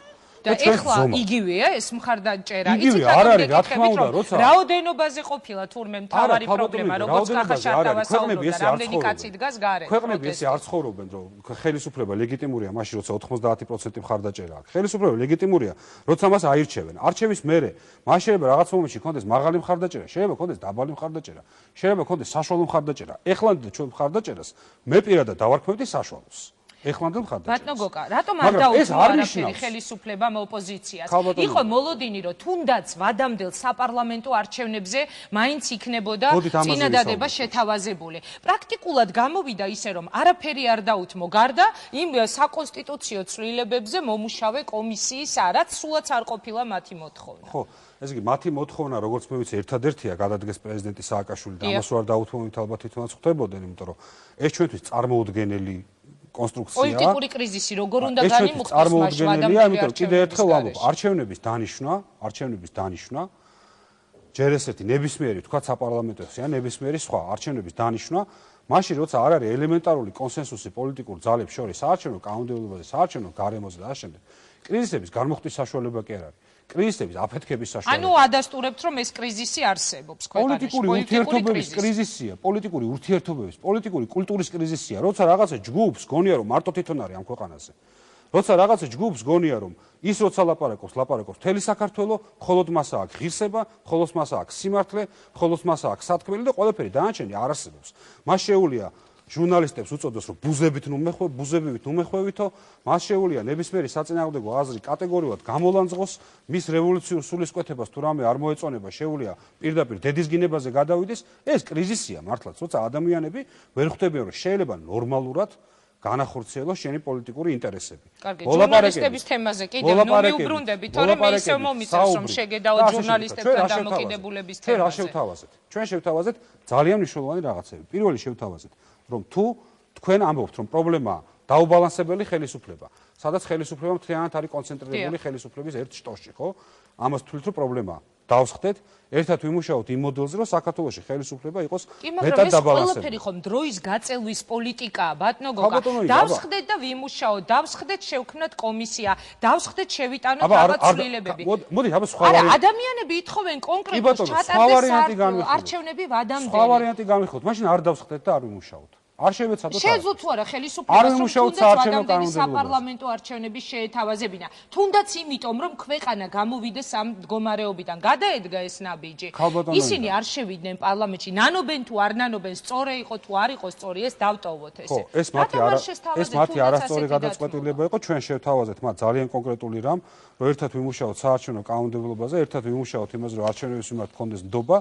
და ერთად ჩავატაროთ თბილისის მერის პირდაპირ არჩევნები იმისათვის, რომ ეს მთელი პოლიტიკური პროცესები, რომელიც დღეს ასეთი ფორმით მიმდინარეობს, გადავიდეს ძალიან მნიშვნელოვანი არჩევნების, ადგილობრივი თვითმმართველობის არჩევნების ეს ერთწლიანი პერიოდი. გამოვიყენოთ იმისათვის, რომ კოდექსი დაიხვეწოს, გამოვიყენოთ იმისათვის, რომ პოლიტიკურ ძალთა შორის ნდობა აღდგეს, გამოვიყენოთ იმისათვის, რომ ეს არჩევნები ჩავატაროთ ნორმალურად, ჩავატაროთ ღირსეულად და მთელმა ქვეყანამ ვნახოთ, რომ არჩევნების ჩატარება შეგვიძლია ისე, რომ მოგებულმა შეერგოს გამარჯვება და წაგებულმა აღიაროს დამარცხება. მაგრამ ეს არ ნიშნავს იმას, რომ ჩვენ კონსტიტუციურ ვადებს არჩევნებისას შევცვლით. რახან ეს ჭირდება რამოდენიმე პარტიულ ჯგუფს და რამოდენიმე პარტიულ ჯგუფზე არ არის საუბარი. ქვეყანა არის პრაქტიკულად პარალიზებული. ბატონო გოკა და ამას იცით რა ადასტურებს პირველ რიგში 26 მაისს აღლუმს ხელისუფლება ვერ გამართავს. სხვათა შორის გადაცემის შესავალი გავხსენი გაზეთ ალიას ინფორმაციით იყო ასეთი ინფორმაცია დაბეჭდილი თითქოს სწორედ 26 მაისის გამო თქვენსა და გიგი უგულავას შორის მოხდა სერიოზული დაპირისპირება. თითქოს თქვენ ეწინააღმდეგებოდით უგულავას გადაწყვეტილებას, უფრო სწორედ წინადადებას, რომ აღლუმი გადატანილიყო კი არა და მოხსნილიყო. რა სიტყვით? გაზეთის ჟურნალისტი საიდან იგონებს ეს რაღაცებს, საერთოდ ძალიან მიყვარს ხოლმე ერთხელ ამ გაზეთმა დაბეჭდა ჩემთან ინტერვიუ, რომელიც არასოდეს არ მიმიცია. არა, გაზეთში როგორც წესი ძალიან სერიოზული ინფორმაცია. სიტყვები კი არ დამიმახინჯეს. ერთხელ ჩემთან დაბეჭდეს მართლა გეუბნებით ინტერვიუ, რომელიც არასოდეს არ მიმიცია. ანუ რაღაც სიტყვები კი არ შეცვალეს. მაგრამ ეს იყო ფაქტი, რომელიც ხელისუფლებამ გაახმევანა, რომ 26 მაისს აღლუმი აღარ ტარდება. კონფლიქტი ჩვენ შორის არ მომხდარა, არც მე და უგულავა შორის და არც არავის შორის, ჩვენ ყველა ერთად დავსხედით და ვისაუბრეთ იმაზე, რა უფრო მთავარია. ეხლა ჩვენ ჩავერთოთ ამ შემოთავაზებულ თამაში, რომელსაც ქვია ვინვის გადაუწევს ხელს და ვინვის მოერევა, ამ აბსურდულ ქვეყნისთვის უკან დამხევ ჩვენი მოქალაქეებისთვის არასაჭირო თამაში, რომ რაღაცა ჯგუფმა გაიჩინოს მიზანი, რომ ჩაშალოს აღლუმი, ჩვენ გავიჩინოთ მიზანი, რომ ჩავატაროთ აღლუმი. ჩვენ გამოვიდეთ რაღაც ძალებით, რომ ჩავატაროთ აღლუმი, ესენი გამოვიდნენ, რომ ჩაშალონ აღლუმი და ყველას ერთად დაგვაუწყდეს სახელმწიფო, მაშინ ნორმალურადაც უნდა ჩაატარო აღლუმი, რატომაც არა. ამაზე ელაპარაკე. ყველას ერთად დაგვაუწყდეს საქართველოს, ჩვენ ჯინაზე ჩავატაროთ აღლუმი და ამათმა ჯინაზე ჩაშალონ აღლუმი. ეს არის სწორი გზა. თუ სწორი გზა არის ის, რომ ადამიანებთან გქონდეს დიალოგი, კიდე ეს პერიოდი გამოვიყენოთ იმისათვის, რომ ნორმალურ ენაზე ლაპარაკი შევძლოთ და თუ ეს აღლუმი არის მათთვის ასეთი მიუღებელი, თუ ესენი მზად არიან დაივიწყონ საქართველოს ერთიანობა, საქართველოს დამოუკიდებლობის დღეს, 26 მაისიც, მისი სულისკვეთება, ყველა ქართველის ერთადდგომა და ისე ვილაპარაკობ მხოლოდ ზიზღზე, მხოლოდ აუტანლობაზე, მხოლოდ დაპირისპირებაზე. ვაცადოთ ამ ადამიანებს, სანამ ამ ემოციებს თავის-თავში შიგნით მოერევიან, აღლუმი კი არ არის პრინციპი. პრინციპი არის ქართველების ერთიანობა, აღლუმი ამისთვის ტარდება. თუმცა იყო განცხადებები გაკეთებული და ვერსიები გამოითქვა, რომ ხელისუფლებამ დაიხია უკან, რომ ეს იყო შიშის მომენტი და შიდა პოლიტიკური სიმძაფრის, პოლიტიკური სიმძაფრის. თუ ეს ჭირდება მათ ემოციებს, თუ ეს ჭირდება მათ ასე ვთქვათ, შინაგან განცდას, რომ ხელისუფლება უკან დაიხია, კი ბატონო, ესე ჩავთვალოთ, მაგრამ ხელისუფლება უკან კი არ დაიხია. ხელისუფლება კიდევ ერთხელ ეუბნება მათ, რომ ეს ქვეყანა ჩვენი ყველასია, მიუხედავად პოლიტიკური შეხედულებებისა. ამ ქვეყნის გაგლეჯვა შენს მომხრეებსა და ჩემს მომხრეებად არ ღირს და ეს შეცდომა ჩვენ არაერთხელ დაგვიშვია. ლაპარაკი იმაზე, რომ აბა ჯარი, აბა პოლიცია, აბა საით დადგებით, აბა ჩემსკენ ახარ, აბა შენსკენ ახარ. ამაზე ბრიყული ლაპარაკის წარმოდგენა ქვეყანაში, ნორმალურ ქვეყანაში შეუძლებელია. ამიტომ დაპირისპირება კი არ უნდა ვეძებოთ ჩვენ, უნდა ვეძებოთ რაღაცა, რაც გვაერთიანებს, რაღაცა, რაზეც შეიძლება შევთანხმდეთ. და პოლიტიკური ლიდერები, რომელიც ომის მერე, ამაზეც იყო იმ შეხვედრაზე ლაპარაკი, ზოგიერთი მათგანი, დადიოდა და მთელ მსოფლიოში იმ პროპაგანდას ახორციელებდა, ის ვიღაცა აგენტი კი არ არის. როცა შენ იმდენად გძულს, როცა შენ იმდენად გეზიზღება ვიღაცა შენი მოწინააღმდეგე, რომ შენ მზად ახარ მტრის პროპაგანდის კონსტრუქციის ერთ-ერთი ნაწილი გახდე, რომ ომი საქართველოს დაიწყო, რომ სააკაშვილი მძინარე ცხინვალს დაესხა თავს, რომ საქართველოს გენოციდი განახორციელა ოსებისა. ეს პოლიტიკური ლიდერები ამას ლაპარაკობდნენ. როცა შენ იმდენად გძულს შენი მოწინააღმდეგე შენივე ქვეყანაში, რომ მზად ახარ ყველაფერს ხაზი გადაუსვა. როცა შენ მზად ახარ მოუწოდო შენს მომხრეებს, წავიდე და ჩავსაროთ საქართველოს შეერაღებული ძალების აღლუმი. ჩვენი გზა რა არის? ჩვენი გზა არის, რომ ამ ადამიანებს ვაცადოთ, სანამ ეს ემოციები გავულით, ამ ადამიანებს ვაცადოთ, სანამ ეს ზიზღის თვალზე ლიბრ გადაფარებული რაღაცა სიგიჟე გაუვლის ლიდერებზე მაქვს ლაპარაკი და თავის მომხრეებია სიგიჟე რამოდენიმე ლიდერზე ეხლა ვინ არიან ეს რამოდენიმე მითხარით ძალიან გთხოვთ ადამიანი რომელიც გამოდის და იძახის რომ მე თქვენ პრეზიდენტს კი არ მოგიყვანთ პრეზიდენტს მოგიტანთო ვინ არის არ მახსენდება ეს კონკრეტულად იყო გოგა ხაინდრავა მე მახსენდება რომ კიდე ვინ ჩემი ყურით ადამიანი რომელიც ეხის ამას იქ შევტენი ამათი თავებით ვითამაშებდა რაღაც ეხლა როცა ადამიანები ესე ფიქრობენ ეხლა იქ უნდა ლაპარაკი იყოს იმაზე რომ დამშვიდდნენ თავის მომხრეებთანაც კი კომუნიკაციის სწორი ენა გამონახონ თავის მომხრეებს თვითონ აჩვენონ პოლიტიკური გადაწყვეტის გზები და არა ზიზღის გზები და არა დაპირისპირების გზები. კი ბატონო, თუმცა მე უნდა დაგისვათ ეს პრობლემა ამ ადამიანების პრობლემაა. ნებისმიერი თქვენი ოპონენტი ეხლა ბატონო გოკა გეტყოდათ. თქვენ საუბრობთ ხელისუფლება, ვთქვათ იმაზე რომ ეს უნდა იყოს ნორმალური დიალოგის რეჟიმი, მაშინ როდესაც რომელ ადამიანს მოუვიდა ტვინში რომ ის ბიჭები, ვინც ნიკა ავალიანის ცემის ფაქტზე დაიჭირეს, აწამეს, მოუწყეს სირცხვილის დერეფნები, რომელ ნორმალურ ადამიანს მოუვიდაო, აუცილებლად კითხავდათ ნებისმიერი ოპონენტი თავში რომ ოპოზიციის ლიდერებს შუბლი ჰქონდათ გახრეტილი პლასტიკური ტყვიებით, რომ უამრავი ჟურნალისტი იქ დაზარალდა, რომელ ადამიანს მოუვიდა თავში რომ უცნობი ისე სასტიკად ეცემა, იგი აეყვანათ, იქვე დაეპატიმრებინა, თუ კი ვთქვა თქვენ თვლიდით რომ კანონი დაირღვა, ისე სასტიკად არის ნაცემი რომ ამ წუთასაც კი მისი მდგომარეობა არის მძიმე. ეს არის ნორმალური რეჟიმი დიალოგის. როცა საპროტესტო გამოსვლაზე მიდის ვიღაც და ამბობს ეხა ყველანი ერთად გამომყევით, მივიდეთ პოლიციის განყოფილებაში და დავიხსნათ ბიჭები და შეჭრისკენ მოუწოდეს პოლიციის შენობაში და მიდის შენობასთან სადაც აურაცხელი იარაღი ინახება და სადაც არიან დაკავებული მკვლელობაში და ბანდიტიზმში ეჭვმიტანილი ადამიანები სადაც ესეთი რაღაცეები ხდება და სადაც ადამიანს შეიძლება თავის ქვეყნის წარსული არ ახსოვდეს რომ პოლიციის განყოფილებებზე თავდასხმები და პოლიციის სამმართველოებში შეჭრებით მერე 3 წლიან 4 წლიან და 5 წლიან სამოქალაქო ომებში ეხვევა ეს ქვეყანა იმან უნდა გააცნობიეროს ეს პასუხისმგებლობა და მე მიხარია რომ იმ პოლიტიკურ ლიდერებს რომელსაც ჩვენ იმ დღეს შევხვდით ეს პასუხისმგებლობა ესმით ძალიან კარგად ძალიან დიდი მადლობა თუმცა დამეთანხმეთ რომ ის ბიჭები რომლებიც დააპატიმრეს ბატონო გოკა რის გამოც დაიწყო ეს აქცია პოლიციის სამმართველოსთან არ უნდა მოყოლილიყვნენ იმ წამების ფაქტში მე არანაირი საფუძველი დავიჯერო რაც ამ პოლიტიკურმა ახალგაზრდა პოლიტიკურმა აქტივისტებმა ულტრარადიკალური ოპოზიციის განაცხადეს. არანაირი საფუძველი.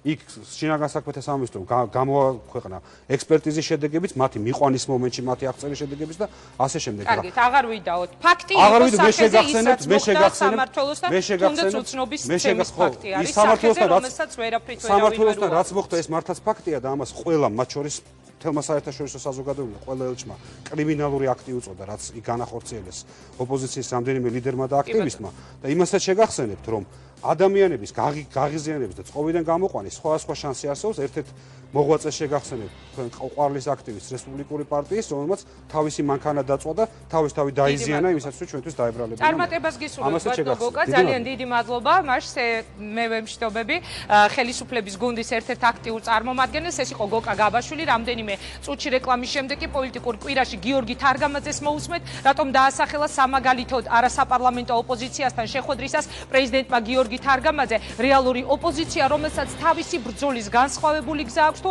სავარაუდო პოლიტიკური მემკვიდრე, როგორც ამაზე განცხადებები სწორედ ოპოზიციის მხრიდან გაკეთდა. დაგველოდეთ რამდენიმე წუთში ეთერში. თარგამაძე თვითონ არის იგივე ნიშა. რატომ გააკეთა სააკაშვილმა აქცენტი გიორგი თარგამაძესა და მის შანსებზე 2013 წლისთვის ოპოზიციის ბრალდებებს მის წინააღმდეგ ამ დღეებში ნინო ბურჯანაძეც მიემატა. რა პასუხი აქვს პარლამენტის ყოფილი თავმჯდომარისთვის გასაცემი იმედის თემაზე? ტელეკომპანია იმედის ყოფილ ყველაზე პოპულარულ ჟურნალისტს ქრისტიან-დემოკრატების ლიდერი გიორგი თარგამაძე პოლიტიკურ კვირაში.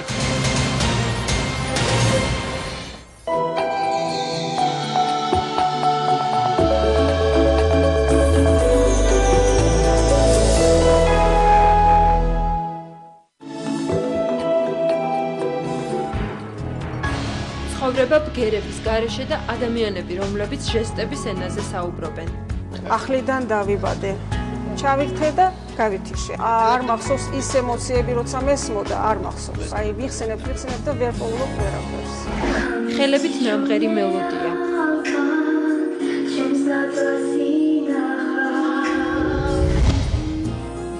ის რაც მათი სრულფასოვანი ცხოვრებისთვისაა საჭირო. და ადამიანების პრობლემა მხოლოდ არის არაინფორმირებულობა და მიზნები, რომელთა განხორციელებაც სურთ. მე კიდე ძალიან დიდი სურვილი მაქვს, რომ მოვიდო კონკურსი. ძალიან ბევრი მინდა რომ ვიცოდე. კომპიუტერი შესწავლა. მე მინდა რომ ბავშვებს განვითარება ქონდეს კარგი. დედა ურთულესი არჩევანის წინაშე. თქვენ გქონდა ძალიან რთული არჩევანი გასაკეთებელი. შოკი იყო და ანუ ვერ გამოვდიოდი დიდი ხანი. რაღაცა მეგონა რომ აღუდგებოდა. აი ანუ სწორი მიმართულება არ აქვს ყრუს დედას. როგორია ცხოვრება სიჩუმეში? ნახეთ გადაცემაში ცხოვრება მშვენიერია.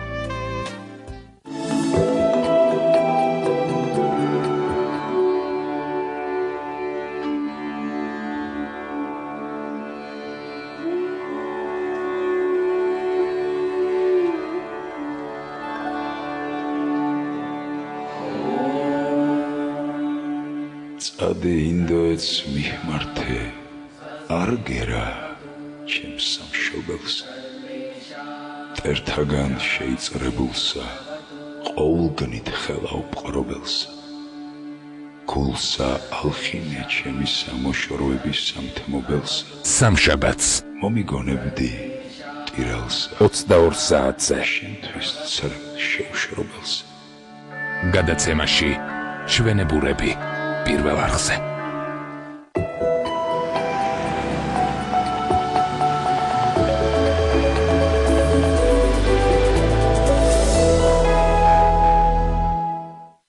პირველი არხი და იბერია წარმოგიდგენთ.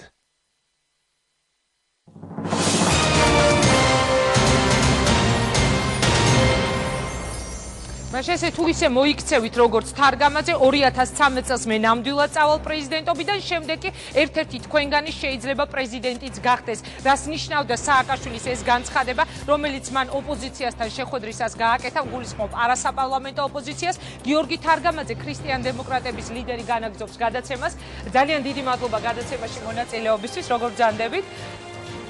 დიდი მადლობა გიორგი, ვიდრე მე დავიწყებ თქვენთან საუბარს ამ თემაზე, მანამდე მაინტერესებს რა რეაქცია ჰქონდა გიორგი თარგამაძეს, როდესაც მან მოისმინა მიხეილ სააკაშვილის განცხადება, სხვა შორის ეს განცხადება მან ყველასთან შეხვედრის შემდეგ გააკეთა, უკვე თქვენთანაც შეხვედრა დამთავრებული იყო, რომ იგი თურმე არავის მისცემს საშუალებას ჟურნალისტების შეურაცხყოფის, ხელკეტებით ცემის, შეფურთხების და ასე შემდეგ. მე მაინტერესებს როგორი იყო თქვენი რეაქცია, როცა ეს მოისმინეთ.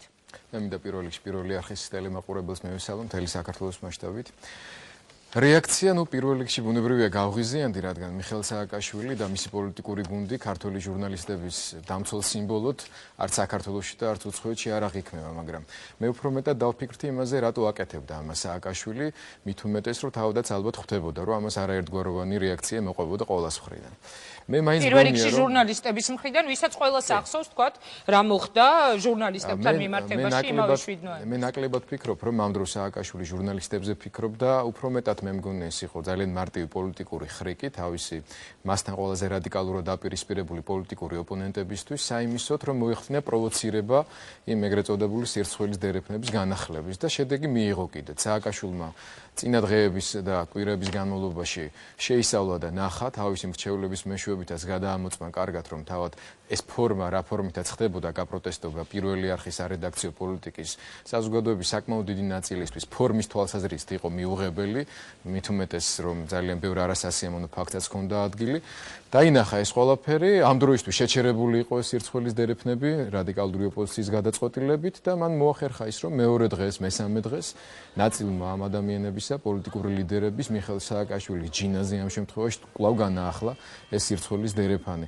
ასე რომ მე მგონია, რომ ის უფრო მეტად ფიქრობდა არა იმ ბუნებრივ რეაქციაზე, რაც თქვენნაირ, ჩემნაირ და უამრავ ადამიანს საქართველოში გაუჩნდებოდა, როდესაც სააკაშვილი ჟურნალისტების დაცვაზე ლაპარაკობდა, არამედ ფიქრობდა იმაზე, რა რეაქცია მოყვებოდა რადიკალური ოპოზიციის ცალკეული ლიდერების მხრიდან კონკრეტულ ქმედებებში. უნდა ვაღიაროთ, რომ მან ეს შედეგი მიიღო. კი ბატონო, თუმცა ეს იყო კიდევ ერთხელ ვიტყვი, ყველაზე არა, მაგრამ ერთ-ერთი ძალიან საინტერესო მომენტი მისი განცხადებებიდან. დავიწყოთ, თუ შეიძლება გიორგი, მე კიდევ ერთხელ გავიმეორებ, თუ ისე მოიქცევით როგორც თარგამაძე 2013 წელს მე ნამდვილად წავალ პრეზიდენტობიდან, შემდეგ კი ერთ-ერთი თქვენგანი შეიძლება პრეზიდენტიც გახდეს. რას ნიშნავდა გიორგი თარგამაძის შექება? გაჩნდა ასეთი კითხვა, ეს რისთვის გაკეთდა? თარგამაძე პოლიტიკური მემკვიდრეა სავარაუდოდ სააკაშვილისა, ოპოზიციის მხრიდან არასაპარლამენტო ოპოზიციას გულისხმობ, ამაზე არაერთი განცხადებები მოვისმინეთ, თუ რაღაც კიდევ უფრო სხვას, ვთქვათ, გიორგი თარგამაძისა და არასაპარლამენტო ოპოზიციის ბრძოლის წესების კიდევ უფრო დაძაბვის გამო. აი, როგორ ფიქრობთ თქვენ? ისეთი შეგრძნება მაქვს, ინგა როცა ამ კითხვას მისვა, რომ რაღაც დეჟავიუს აქვს ადგილი ზუსტად ამ სტუდიაში, რადგან ჩვენ მოგვიწია ამ თემაზე საუბარი ჯერ კიდევ თუ არ ვთქვი 4 თვის წინ, როდესაც პრეზიდენტ სააკაშვილს ჰქონდა თავისი ყოველწლიური მოხსენება საქართველოს პარლამენტში. მან მაშინაც თუ გახსოვთ, პირდაპირ მინიშნება გააკეთა ამ თვალსაზრისითაც. მაშინაც ახსენა 2013 წელი, მაშინაც თქვა, რომ აი, თარგამაძე შეიძლება გახდეს პრეზიდენტი. ხო, თარგამაძე არის კარგი პოლიტიკოსი, რომელთანაც მას ჰქონდა დაპირისპირება, ასე თქვა, მაგრამ აი დაალაგა ურთიერთობა. ამით მე იმის თქვა მინდა, რომ ეს არ იყო პირველი შემთხვევა. როგორც ჩანს იმ ეტაპზე ამან სათანადო შედეგი არ გამოიღო, ამ ეტაპზე ამან გამოიღო შედეგი, რადგან ზოგიერთი პოლიტიკური ლიდერი ამე ძალიან ახშფოთა ამ პერსპექტივით, როგორც ჩანს და ამას მოხვა გარკვეული სრულიად არაადეკვატური ჩემი აზრით რეაქციები. ახლა მე რო დავჯდე აქ თქვენთან ერთად და დავიწყო საუბარი იმაზე, სხვა პოლიტიკურ ლიდერებზე, მიხეილ სააკაშვილი თავის დამოკიდებულებებს როგორ ავლენდა, რა ფორმით, მე უნდა ვთქვა, რომ არაკორექტული საუბარი არ ყოფილა არც ერთ ამემართებაში და ვერ ვიქნები არაობიექტური და ამ შემთხვევაში სააკაშვილს ვერ დავაბრალებ იმას, რაც მას არ გაუკეთებია ამ ჩვენთან შეხვედრის დროს, თუმცა რაღაც დაახლოებით ამ ტიპის მინიშნებები, გადაკრული სიტყვები, ქვეტექსტები და ასე შემდეგ, ჩემთან საუბრის დროსაც იყო, ჩვენთან საუბრის დროსაც იყო. იყო მათ შორის იმ ლიდერებზე, რომლებსაც ის შეხვდა სულ რაღაც 15 წუთის წინ, სანამ დავუშვათ მე შევიდოდი შეხვედრაზე. გაჩეჩილაძე, ალასანია, ზურაბიშვილი, თითოეულ მათგანზე. მე მგონია მაინც რომ ყველა პოლიტიკურ ლიდერს ეყო უმრავლესობას და ეყოფა დარწმუნებული ვარ წინდა ხედულება საიმისოდ, რომ ესეთი მარტივი ჩორტაობა პრეზიდენტ სააკაშვილის მხრიდან მაპატიეთ ამ ჟარგონის გამოყენებისთვის მარტივი გასაშიფრია, ხო? მის ამოცანას წარმოადგენს დაყოს და იბატონოს, დააპირისპიროს და დაასუსტოს ოპოზიცია, რომელიც ისედაც სამწუხაროდ ძლიერი ვერ არის ბევრი მიზეზის გამო. დღევანდელი საქართველოს პრობლემა არის არა ის, რომ სააკაშვილი და მის ხელისუფლება არის ძლიერი, არამედ ის, რომ ოპოზიცია ჩვენ ვართ სუსტები. თქვენ თლიანობაში გულისხმობთ გიორგი თუ საპარლამენტო ოპოზიცია? საპარლამენტო ოპოზიცია სხვა არის, არა საპარლამენტო სხვა. მე გულისხმობ თელს ოპოზიციურ ფლანგს. ქვეყანაში იყო და არის უზარმაზარი საპროტესტო მუხტი და სამწუხაროდ ჩვენ აი ამ ბოლო თვენახევრის განმავლობაში კიდევ ერთხელ თვალნათლებ გავხდით მოწმენი იმ ფაქტისა, თუ როგორ ვერ მოხდა რაციონალურად შედეგში აი ამ მუხტის გადაჭრა და გამოყენება. ვერ მოხდა თქვენ ფიქრობთ? კი, მე შეგახსენებთ, ოპოზიცია იმედოვნებს, რომ ეს ყველაფერი დასრულდება მათი საპროტესტო გამოსვლების სააკაშვილის წასვლით თანამდებობიდან. დაუსრულებელი მოლოდინით მოსახლეობას ვერ ყვება. ადამიანებს და მათ შორის პროტესტანტებს სჭირდებათ კონკრეტული შედეგები და რაც თავარია, ჩვენ სახელმწიფოს სჭირდება კონკრეტული შედეგები. ბოლო თვენახევრის განმავლობაში მიმდინარეობდა შეიძლება ითქვას ხელჩართული ბრძოლა ხელისუფლებისათვის, ხო? ანუ მიხეილ სააკაშვილის ხელისუფლება იბრძოდა იმ ძალაუფლების შესანარჩუნებლად, რომელიც სააკაშვილს აქვს უზურპირებული და მეორე მხრივ რადიკალური ოპოზიციის უმრავლესობამ გადაწყვიტა დაპირისპირებოდა და მოეპოვებინა ეს ხელისუფლება სწორედ იმ მეთოდებით, რა მეთოდითაც თავის დროზე სააკაშვილი მოვიდა ხელისუფლებაში. ხო, ეს ნაცადი მეთოდია, რატომაც არა. და უფრო მეტიც, თავად ამ რადიკალური ოპოზიციის ლიდერთა რიგებში ჭარბობდა კი არა, იყო აბსოლუტური უმრავლესობა იმ ადამიანებისა, რომლებსაც ლომის წვლილი მიუძღვეთ სააკაშვილის გახელისუფლებაში, გაპრეზიდენტებაში და კიდევ უფრო მეტი სააკაშვილის უზურპატორ პრეზიდენტად ქცევაში. აი ეს არის ის რეალობა, რომელსაც ჩვენ თვალს ვადევნებდით და არ ყველას, რომელსაც არა მაპატიეთ, მაგრამ რომელი მათგანი არ იყო სააკაშვილის ხელისუფლების ნაწილი ამ წლების განმავლობაში, რომელი მათგანი არ იყო სააკაშვილის ხელისუფლების მთავრობის წევრი და რომელი მათგანი ეუბნებოდა საქართველოს საზოგადოებას სიმართლეს იმ წარმოდგენებზე, მათ შორის თუნდაც პიროვნულ წარმოდგენებზე სააკაშვილის მიმართ, მათ შორის მისი ფსიქიკური მდგომარეობისა თუ ასე შემდეგ, რაც ახლა გვესმის, მას შემდეგ რაც ისინი რადიკალურ ოპოზიციაში გადავიდნენ, როდესაც იყვნენ ხელისუფლებაში. გულისხმობთ ხელისუფლების ყოფილ სახეებს, ფიგურებს, რომლებიც ნაციონალურ ხელისუფლებას წარუდგებენ? მათ გულისხმობ და არა მარტო ნაციონალური მოძრაობის წევრებს, სხვა პარტიების წარმომადგენლებსაც, რომლებიც სააკაშვილის ხელისუფლების წევრები იყვნენ და მისი საარჩევნო სიით გავიდნენ თუნდაც იმ პარლამენტში, რომელმაც არაერთი არასწორი გადაწყვეტილება მიიღო, მაგრამ ამას შევეშო. თქვენ როცა მკითხე, რომ აი შედეგები და რა მივიღეთ. ხო, ეს უნდა იყოს დღეს თავარი განხილვის საგანი. ანალიზი არის აუცილებელი. რა მოლოდინები იყო და რა არ გამართდა. თქვენ შეგიძლიათ მითხრათ თუნდაც ერთი ჩემს მიერ ქრისტიან-დემოკრატების მიერ წინასწარ ნათქვამი პროგნოზი, რომელიც არ გამართლდა. რამდენიმე თვის წინ, მაშინ როდესაც ითქვა, რომ 9 აპრილს სააკაშვილი დამთავრდებოდა, ჩვენ თქვით, რომ ეს ასე ვერ მოხდებოდა და ეს იყო ხალხის შეცდომაში შეყვანა. შემდეგ, როდესაც ითქვა, რომ 9-ში კი არა, 10-ში, 11-ში, 12-ში უამრავი ხალხი გამოვა, სააკაშვილი თავის ფანჯრიდან გადმოიხედავს და რო დაინახავს, გაიქცევა, ჩვენ თქვით, რომ ეს ასე არ მოხდება. როცა ითქვა, რომ სააკაშვილი ვერ მოითმენს, თავის ნერვებს აყვება, როგორც ეს ხდებოდა თუნდაც 7 ნოემბრის პერიოდში, ჩვენ თქვით, რომ ეს ასე აღარ განმეორდება, რადგან თავიანთ შეცდომებზე ბოლოს და ბოლოს ვიღრიც კი სწავლობს, ხო? და იმ კვალში აღარ გადის, როდესაც ტალახში ჩაეფლო. მე ეჭვი არ მქონდა, ვფიქრობ და ახლაც მიმაჩნია, რომ სააკაშვილს და ამ ხელისუფლებას ვირზე რამენაერად ოდნავ უფრო მეტი ჭკუა ჰქონდა. ჩვენ თქვით, რომ სააკაშვილს ამ მხოლოდ საპროტესტო აქციების ფონზე უცხოეთიდან არავინ ჩამოაკითხავდა თვითმფრინავი და არ წაიყვანდა, თუმცა საწინააღმდეგოს ბევრი ამტკიცებდა რადიკალური ოპოზიციის ლიდერების მხრიდან. ესეც გამართდა. ანუ რაც თქვით, ყველაფერი გამართდა. გამართდა ისიც.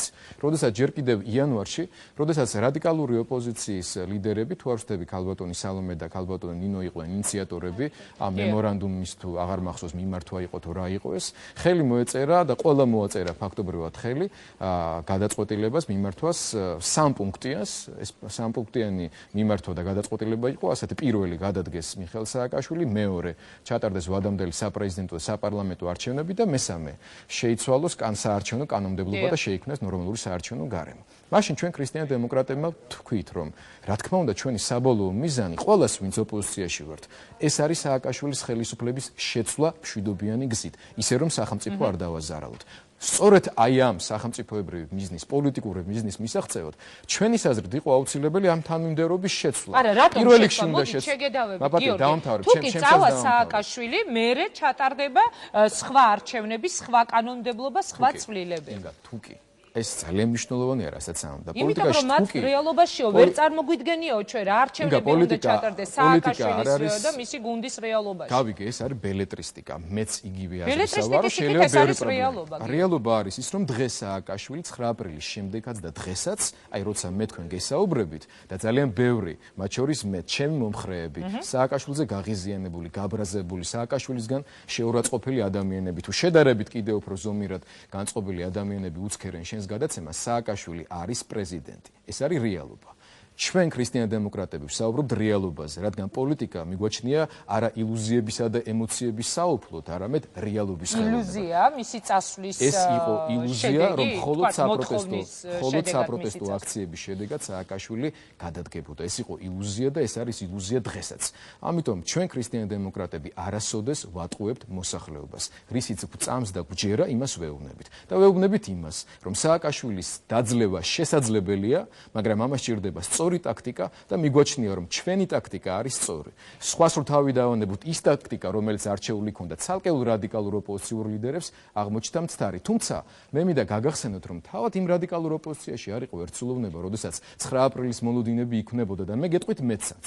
გეტყვით იმასაც, რომ ჯერ კიდევ 9 აპრილამდე რადიკალური ოპოზიციის შემდეგ უკვე 9 აპრილის საორგანიზაციო კომიტეტის წევრები, მათ შორის ბატონი კახაშარტავა, ეროვნული ფორუმის წარმომადგენლები, გუბას ჯერმეგოვარი და სხვები, ხო, იგივე ალასანია ამბობდნენ იმას, რომ არ შეიძლებოდა ამ 9 აპრილის ასეთ თარიღად ქცევოდა, რომ ჯერ ოპოზიცია სჭირდებოდა გარკვეული მოსამზადებელი სამუშაოების ჩატარება, თუნდაც დაამთავრებინეთ იმ რადიკალური მიზნის განსახორციელებლად. ამიტომ ჩემთვის გაცილებით გასაგებია დავუშვათ ეროვნული ფორუმის პოზიცია და იქნებოდა, რადგან ის მიყვება თანმიმდევრულად იმ რადიკალურ გზას, მაგრამ გაუგებარია იმ ადამიანების პოზიციები, რომლებიც სააკაშვილს, რა ვიცი, ანტიქრისტად აცხადებენ და შემდეგ ანტიქრისტესთან სალაპარაკო დიალოგზე არ უნდა წასულიყვნენ, გიორგი, უკაცრავად თუ შეგიძლია. როგორ არ უნდა წასულიყვნენ? მას როდესაც თქვენ ამბობთ, რომ დიალოგი მშვიდობიანი გზით უნდა მოხდეს, არარევოლუციური გზით, ამ დროს აცხადებთ, რომ მასთან თურმე დიალოგი წარმოუდგენელი. არა, მე მიკვირს იმ ადამიანების პოზიცია.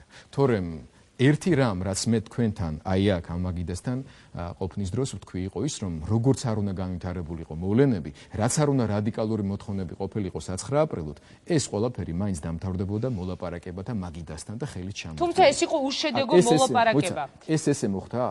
ანუ დიალოგი დაიწყო, ხელი ჩამოართვეს ერთმანეთს, რაც ჩემი აზრით ძალიან კარგია და მიმაჩნია, რომ ეს არის გზა სწორედ შედეგების მიღწევის და განვითარების, მაგრამ ვინ იყო მართალი? მე, ჩვენ ვიყავით ქრისტიან დემოკრატები თუ ის ადამიანები, რომლებიც ამბობდნენ, რომ ჩვენ არასოდეს არანაირ მოლაპარაკებას სააკაშვილთან არ წავალთ და ერთ-ერთი რაც მისგან გვაინტერესებს, მის მიერ დაწერილი განცხადება მისი გადადგომის და ქვეყნიდან წასვლის თაობაზე.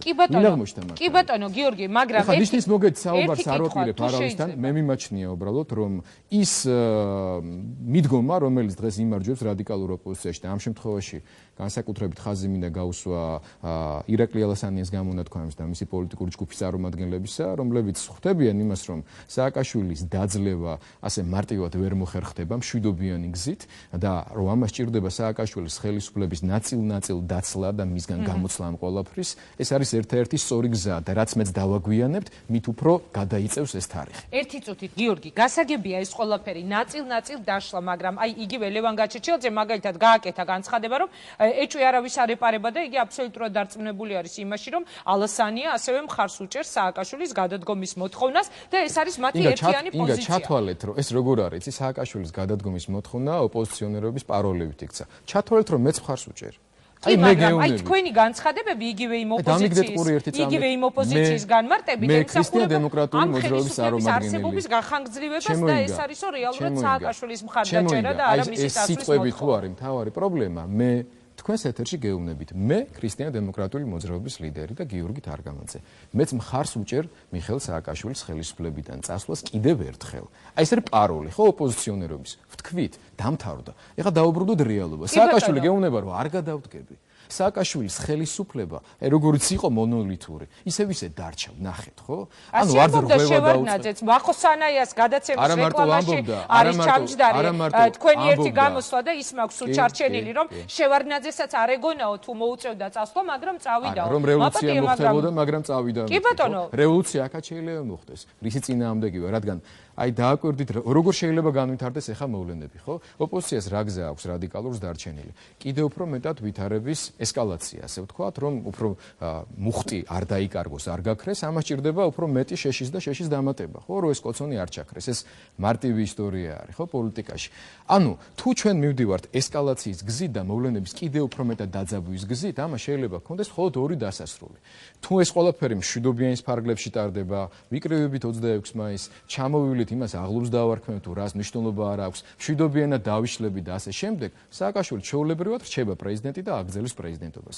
თუ კი მოვლენები ვითარდება კიდევ უფრო მეტი ესკალაციის გზით და რაღაცა ძალადობის ნიშნები გამოჩნდება და სამწუხაროდ გქონდა ასეთი ფაქტი, თუნდაც 6 მაისს, როცა ძალიან საშიში ზღვარის წინაშე აღმოჩნდით ყველანი, ხო? ვიზე არის ეს პასუხისმგებლობა? აქ დაასრულებ. პირველ რიგში ხელისუფლებაზე, მაგრამ მე ვამბობ პროცესზე. შედეგად მივიღებთ რას? ან ძალადობის გზით განხორციელებული, აი ამ ძალადობის ჩახშობას მოყვება სააკაშვილი, როგორც სრულად შემდგარი დიქტატორი, რომელიც ქვეყანაში დაამყარებს კიდევ უფრო მკაცრ წესრიგს, ტელევიზიებზე განხორციელდება სრული კონტროლი, დააპატიმრებენ ოპოზიციის ცალკეულ ლიდერებს და ჩვენ აქ 1 წლის განმავლობაში მივიღებთ დაახლოებით იმ სურათს, რაც იყო ჩვენს მეზობელ სასუნთქეთში. ან მეორე შედეგი იქნება ის, როდესაც ამ ძალადობის ფორსირების შემთხვევაში სააკაშვილს სისხლისღვრით გავაქცევთ საქართველოსთან. ესეც მეორე უბედურება. ამიტომ გამოსავალი არის იმაში, რაზეც ჩვენ ვსაუბრობდით თვეების წინ. გამოსავალი იყო იმაში, რაზეც სააკაშვილმა დაიწყო ლაპარაკი სექტემბერში და შემდეგ საქმე და არ აქცია. სწორედ ამის გამო შექმნილ კრიზისზე მთავარი პასუხისმგებელი პირი არის მიხეილ სააკაშვილი, საპარლამენტო უმრავლესობა, რომლებმაც მხოლოდ დაიწყეს ლაპარაკი დემოკრატიის ახალ ტალღაზე და არაფერი გააკეთეს მის რეალობად ქცევისათვის. სწორედ დემოკრატიის ახალი ტალღა, ეს რო ასე მომხდარ იყო, ეს რო ასე მომხდარ იყო, ყოველგვარ რადიკალიზმს არავის არ დაუჯერებია იმავე რადიკალური ოპოზიციიდან. მოდი შევთანხმდეთ. არავის არ ქონია იმის ილუზია, რომ რაიმე შეასრულებდა. მე მინდა ერთი ასეთი კითხვა დავსვა, გიორგი, დიდი ბოდიში. მე მესმის ეს განცხადებები თქვენ არ უჭერთ მხარს ამ რევოლუციურ ცვლილებებს, ძალადობის გზით და ასე შემდეგ, მაგრამ გამოსავალი რაშია? ის წინადადებები, რაც ქრისტიან დემოკრატების მხრიდან გაჟღერდა, ოპოზიციის დანარჩენ ნაწილს ქუჩაში ვინც დგას, მიაჩნია, რომ ეს არის გახანგრძლივება სააკაშვილის ხელისუფლებისთვის ვადის, რომ თქვენ ამით ახმოვანებთ სააკაშვილის სურვილს, რომ ეს უნდა მიხეილ სააკაშვილს და ამას ეთანხმებით თქვენ და ეს არის ფორმალობა უბრალოდ. მოდი მარტივად ახსნათ სიტუაცია, ხო? ჩვენ გამოვაქვეყნეთ 7 პუნქტიანი გეგმა დიალოგის წინაპირობების შესაქმნელად. ეს გეგმა იწყებოდა ტელეკომპანია იმედის თავიანთი ფლობელებისათვის დაბრუნებით, გრძელდებოდა სასამართლოს თავმჯდომარის ცენტრალური საარჩევნო კომისიის თავმჯდომარის გადადგომით და ასე შემდეგ. რა დაგიკმაყოფილეს ამ მოთხოვნები? მომისმენთ, მე თქვენ კითხვას გიბრუნებთ უკან. რომელიმე მათგანი დააკმაყოფილა სააკაშვილმა, თუ კი ეს სააკაშვილის მიერ შემოთავაზებული გეგმა იყო. ერთი მაინც ხო უნდა გაეკეთებინა. შემდეგ ჩვენ ვნახეთ, რომ დაახლოებით იგივე დაიწყო საკონსტიტუციო შემდეგ ჩვენ ვნახეთ, რომ დაახლოებით იგივე თემებზეა საუბარი ახლა, როდესაც რადიკალური ოპოზიციის ცალკეული წარმომადგენელი ამბობს, რომ ამ თემებზე უნდა ელაპარაკონ სააკაშვილს, ხო? ანუ რა გამოდის, ჩვენ რასაც ვიზახდით მანამ, დღეს ეს გახდა ოპოზიციის მიერ სალაპარაკო სააკაშვილთან. ჩვენ ამას დიალოგის ფორმატში განსახილულ თემებად კი არ ვაყენებდით. საერთოდ დიალოგის წინაპირობად მიგვაჩნდა. ამ წინაპირობების გარეშე დაიწყო ეს დიალოგი, მაგრამ კაი ბატონო ჯანდაბასკერა და საბედნიერო დაიწყო და ნეტა გაგრძელდეს. ჩვენი მთავარი ამოცანა არის ქვეყნის სახელმწიფოებრიობის გადარჩენა და ხალხისთვის ღირსეული საცხოვრებელი პირობების შექმნა. ამის მთავარი წინაპირობა იქნება ქვეყანაში მნიშვნელოვანი სისტემური ცვლილებების განხორციელება, რადგან არც სააკაშვილის წასვლა მთავარი ამოცანა და არც მისი შემცვლელების მოყვანა ხელისუფლებაში. გიორგი, მაგრამ იმ საკონსტიტუციო ცვლილებებით, რომელზეც კომისიამ უნდა იმუშაოს, ძალიან ბევრი გამოთქვამს ასეთ ეჭვს, რომ ეს არისო პუტინიზაციის გზა, რომ სააკაშვილს დღეს ჭირდება საკონსტიტუციო ცვლილებები თავად, იმიტომ რომ მას მოუწევს ყველა შემთხვევაში წასვლა და მას უნდა ვთქვათ ამ ცვლილებებით შეინარჩუნოს ხელისუფლება და ამაში ეხმარება საპარლამენტო ოპოზიცია. მე მოვისმინე ცალკეული პოლიტიკოსების გამონათქვამი ამ თემასთან დაკავშირებით. ეჭვი არ მეპარება მათ პოლიტიკურ კვალიფიკაციაში და არც თქვენსაში მით უმეტეს და მინდა შეგახსენეთ, რომ პუტინს სწორედაც რომ იმ სისტემაში მოუხდა განხორციელება აი ამ პუტინ-მედვედევის დუეტისა, რომელიც მოქმედებდა.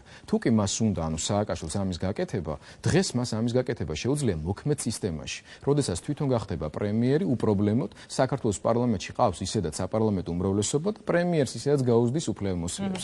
ეს არის როგორ იცი, აი თევზიო, რომელიც ყველა იმაში ჭიაყელ იმას ანკეს ეძებს, მშიერი დარჩებაო. ჩვენ უნდა ვიფიქროთ არა სააკაშვილზე, ან მის შემცველებზე, ან ვიღაცის გახანძგლებება, შემოხანგრძლივებას, არამედ იმაზე, რომ ჩვენი სახელმწიფოს მშენებლობას მყარი საფუძველი ჩაუყაროთ და მყარი საფუძველი იქნება მხოლოდ და მხოლოდ ევროპულ საპარლამენტო მოდელზე ჩვენი სახელმწიფოს გადაყენება. მაგრამ ეს ხომ დროში იქნება გაწერილი, ჩვენი საუბრის დრო იწურება და მე მაინტერესებს, ანუ როდესაც თქვენი ოპონენტები ამ შემთხვევაში სამწუხაროდ ოპოზიციიდან ჩემი დედულეთი არის გურია და გავიზარდე ლამის იქ, ხო?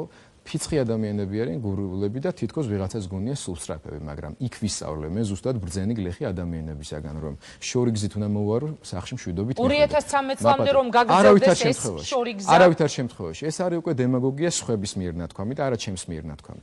ქრისტიან დემოკრატების მიერ შეთავაზებული ვარიანტით, რომელიც უნდა დაწყებულიყო ჯერ კიდევ თებერვალში, ხო, საკონსტიტუციო რეფორმის კომისიის შექმნით. ჩვენ დავკარგეთ 4 თვე, რაც უფრო გვიან დაიწყებს, რომ კიდევ უფრო იქით გადაიწევს, არა? ჩვენ ამბობთ, რომ ახალმა კონსტიტუციამ უნდა შექმნას ახალი პოლიტიკური რეალობა, შექმნის კიდეც და ახალმა პოლიტიკურმა რეალობამ ახალი პოლიტიკური კალენდარი. მათ შორის ახალი საპარლამენტო არჩევნების, ახალი საპრეზიდენტო არჩევნების ჩატარების შედეგებითაც. ჩვენ ამისთვის ამაშია საქმე, გიორგი. ანუ როდესაც ეს პრეტენზიები ისმის, ავტომატურად ჩნდება კითხვები ვადებთან დაკავშირებით. ძალიან რამეს გეტყვი, მარტივ რამეს გეტყვი. თუ კი რადიკალური ოპოზიცია მშვიდობიანი მეთოდებით კონსტიტუციურ ჩარჩოებში მიაღწევს იმას, რომ სააკაშვილი წავა, ჩვენ მათ მხოლოდ ტაშს დავუკრავთ. მაგრამ ამის პარალელურად ეს არ ნიშნავს იმას, რომ ვინმეს ეკრძალება და არ უნდა იმუშაოს ახალი კონსტიტუციის მომზადებაზე. მე მგონია, რომ ეს ძალიან პოზიტიური ნაბიჯია და მე მგონია, რომ ეს არანაირად პირდაპირ კავშირში არ მოდის იმასთან, რაც ხდება ქუჩაში. ეს კონსტიტუცია ხო დასაწერია. ეს სისტემა ხო მოსამზადებელია. ეს საარჩევნო კოდექსი ხო მოსამზადებელია. ანუ ოპოზიცია მაკეთოს თავის საქმე ქუჩაში და თქვენ პარლამენტში. არა ბატონო, ისინი, ვისაც აქვს სურვილი და აქვს, რა თქმა უნდა, უზარმაზარი გამოცდილება, არა მარტო რადიკალური ოპოზიციის რიგებში, უპირველეს ყოვლისა, ჩვენ სამეცნიერო წრეებში, ჩვენ საზოგადოებაში ყველა უნდა ჩაერთოს ახალი ქართული კონსტიტუციის მომზადებაში, რასაც არანაირი კავშირი არ აქვს იმასთან, რაც ხდება ქუჩაში. ჩვენ გვჭირდება ახალი ქართული სახელმწიფოს კონსტიტუციური ყალიბი და ამ ყალიბის ჩამოსხმა ჩამოყალიბებაში ყველამ უნდა შევიტანოთ ჩვენი წვლილი. ძალიან დიდი მადლობა გიორგი, ვიდრე გაგიშვებ ამ სტუდიიდან, მე უნდა დაგისვა ასეთი კითხვა. სწორედ პრეზიდენტთან შეხვედრის შემდეგ კიდევ ერთხელ აქტუალური გახდა გიორგი თარგამაძის თემა. მე მინდა მოვისმინოთ თქვენი კომენტარი ნინო ბურჯანაძის მიერ გაკეთებული განცხადებიდან. მოვისმინეთ სალომე ზურაბიშვილის განცხადებები, თქვათ ოპოზიციის განცხადებები თქვენთან მიმართებაში, მაგრამ ახალი სეგმენტი, რომელიც გაჩნდა ამ დაპირისპირებაში, ეს იყო ნინო ბურჯანაძე და ტელეკომპანია იმედის თემა. ხომ არ გექნებოდათ რაიმე პასუხი? ტელეკომპანია იმედის მთავარი გამხსნელის ამპლუაში, ხო, ქალბატონი.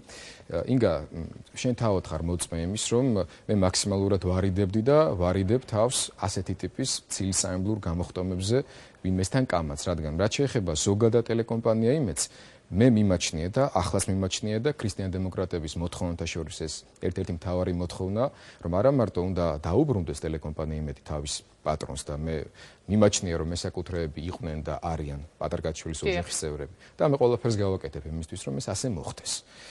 მაგრამ ამავე დროს დადგება დრო ამ ქვეყანაში უბრალოდ დარწმუნებულია, რომ ეს სააკაშვილის ხელისუფლების პერიოდში არ მოხდება, როცა მოხდება ობიექტური გამოძიება იმ ყველაფრისა, რაც იმედის გარშემო დატრიალდა და ჩვენს თავზე დატრიალდა.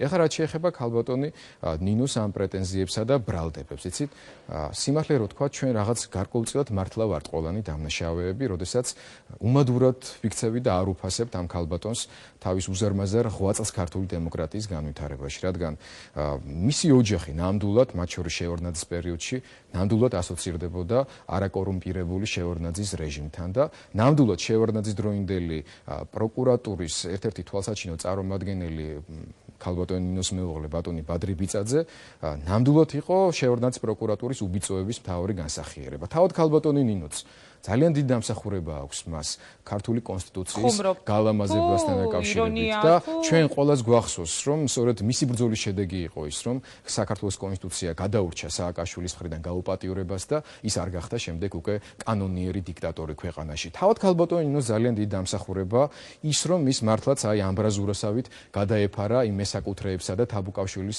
ქუჩის მცხოვრებლებს, როდესაც მათი სახლებისა და ბიზნესების დასანგრევად ბულდოზერები მიდიოდა იქ. მისი დამსახურება ის ნამდვილად რომ ტელეკომპანია იმეჯი იქნებოდა უბრალოდ სააკაშვილის განზრახვა რომ ჩვენ კბილებამდე შეერაღებული ავტომატიანებით დავერბიეთ ამის ნაცვლად რომ გაეზიარებინა მისი მოსაზრება და რამენაერად აი როგორც თვითონ თქვა კაბელი გადაეჭრათ და დაედუმებინათ ერთ-ერთი მართალი სიტყვა იმ დროიდან საქართველოში მისი დამსახურება ის ნამდვილად რომ 5 იანვარს როგორც პრეზიდენტმა ყველაზე სამართლიანი და ობიექტური არჩევნები ჩაატარა საქართველოში და მისი დამსახურება ისიც რომ ის ყოველთვის გულთან ახლოს მას მიჰქონდა ქართული ოპოზიციის მოთხოვნები მათ შორის მისი დამსახურებაა ის რომ საქართველოს პარლამენტმა მის თავმჯდომარეობით შექმნა გვირგვლიანის ცალანის რობაქიძის ვაზაგაშვილის შესახებ საპარლამენტო საგამოძიებო კომისიები გამოძიებული დასჯილი იქნა ეს ხალხი ეს ყველაფერი ხო მან გააკეთა ამიტომ არ უნდა დავივიწყოთ და სარკაზმს ჰქონდა ეხლა ადგილი გიორგი თარგამაძის მხრიდან ნამდვილად უნდა გამოვასწოროთ ეს გასიტონით პოლიტიკური პასუხი პირველად ყველაფერს თავისი საზღვარი აქვს ყველაფერს აქვს მართლაც თავისი საზღვარი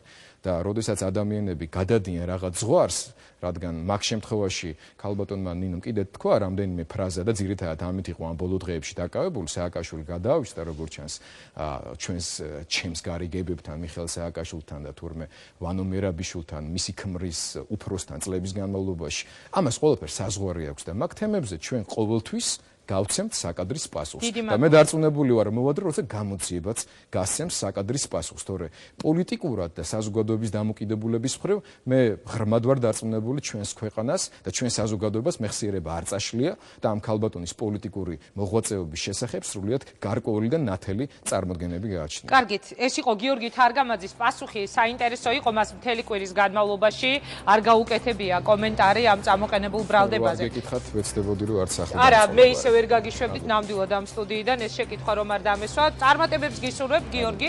მაშასე ეს იყო ქრისტიან-დემოკრატების ლიდერი გიორგი თარგამაძე. ასეთი იყო დღევანდელი პოლიტიკური კვირა. კვირის მთავარი თემით მომავალ კვირას ზუსტად 20 საათზე ჩვენ ვიქნებით კვლავ პირდაპირ ეთერში. გისურვებთ მშვიდობას მთელ საქართველოს. დიდი მადლობა რომ გვიყურეთ. ნახვამდის.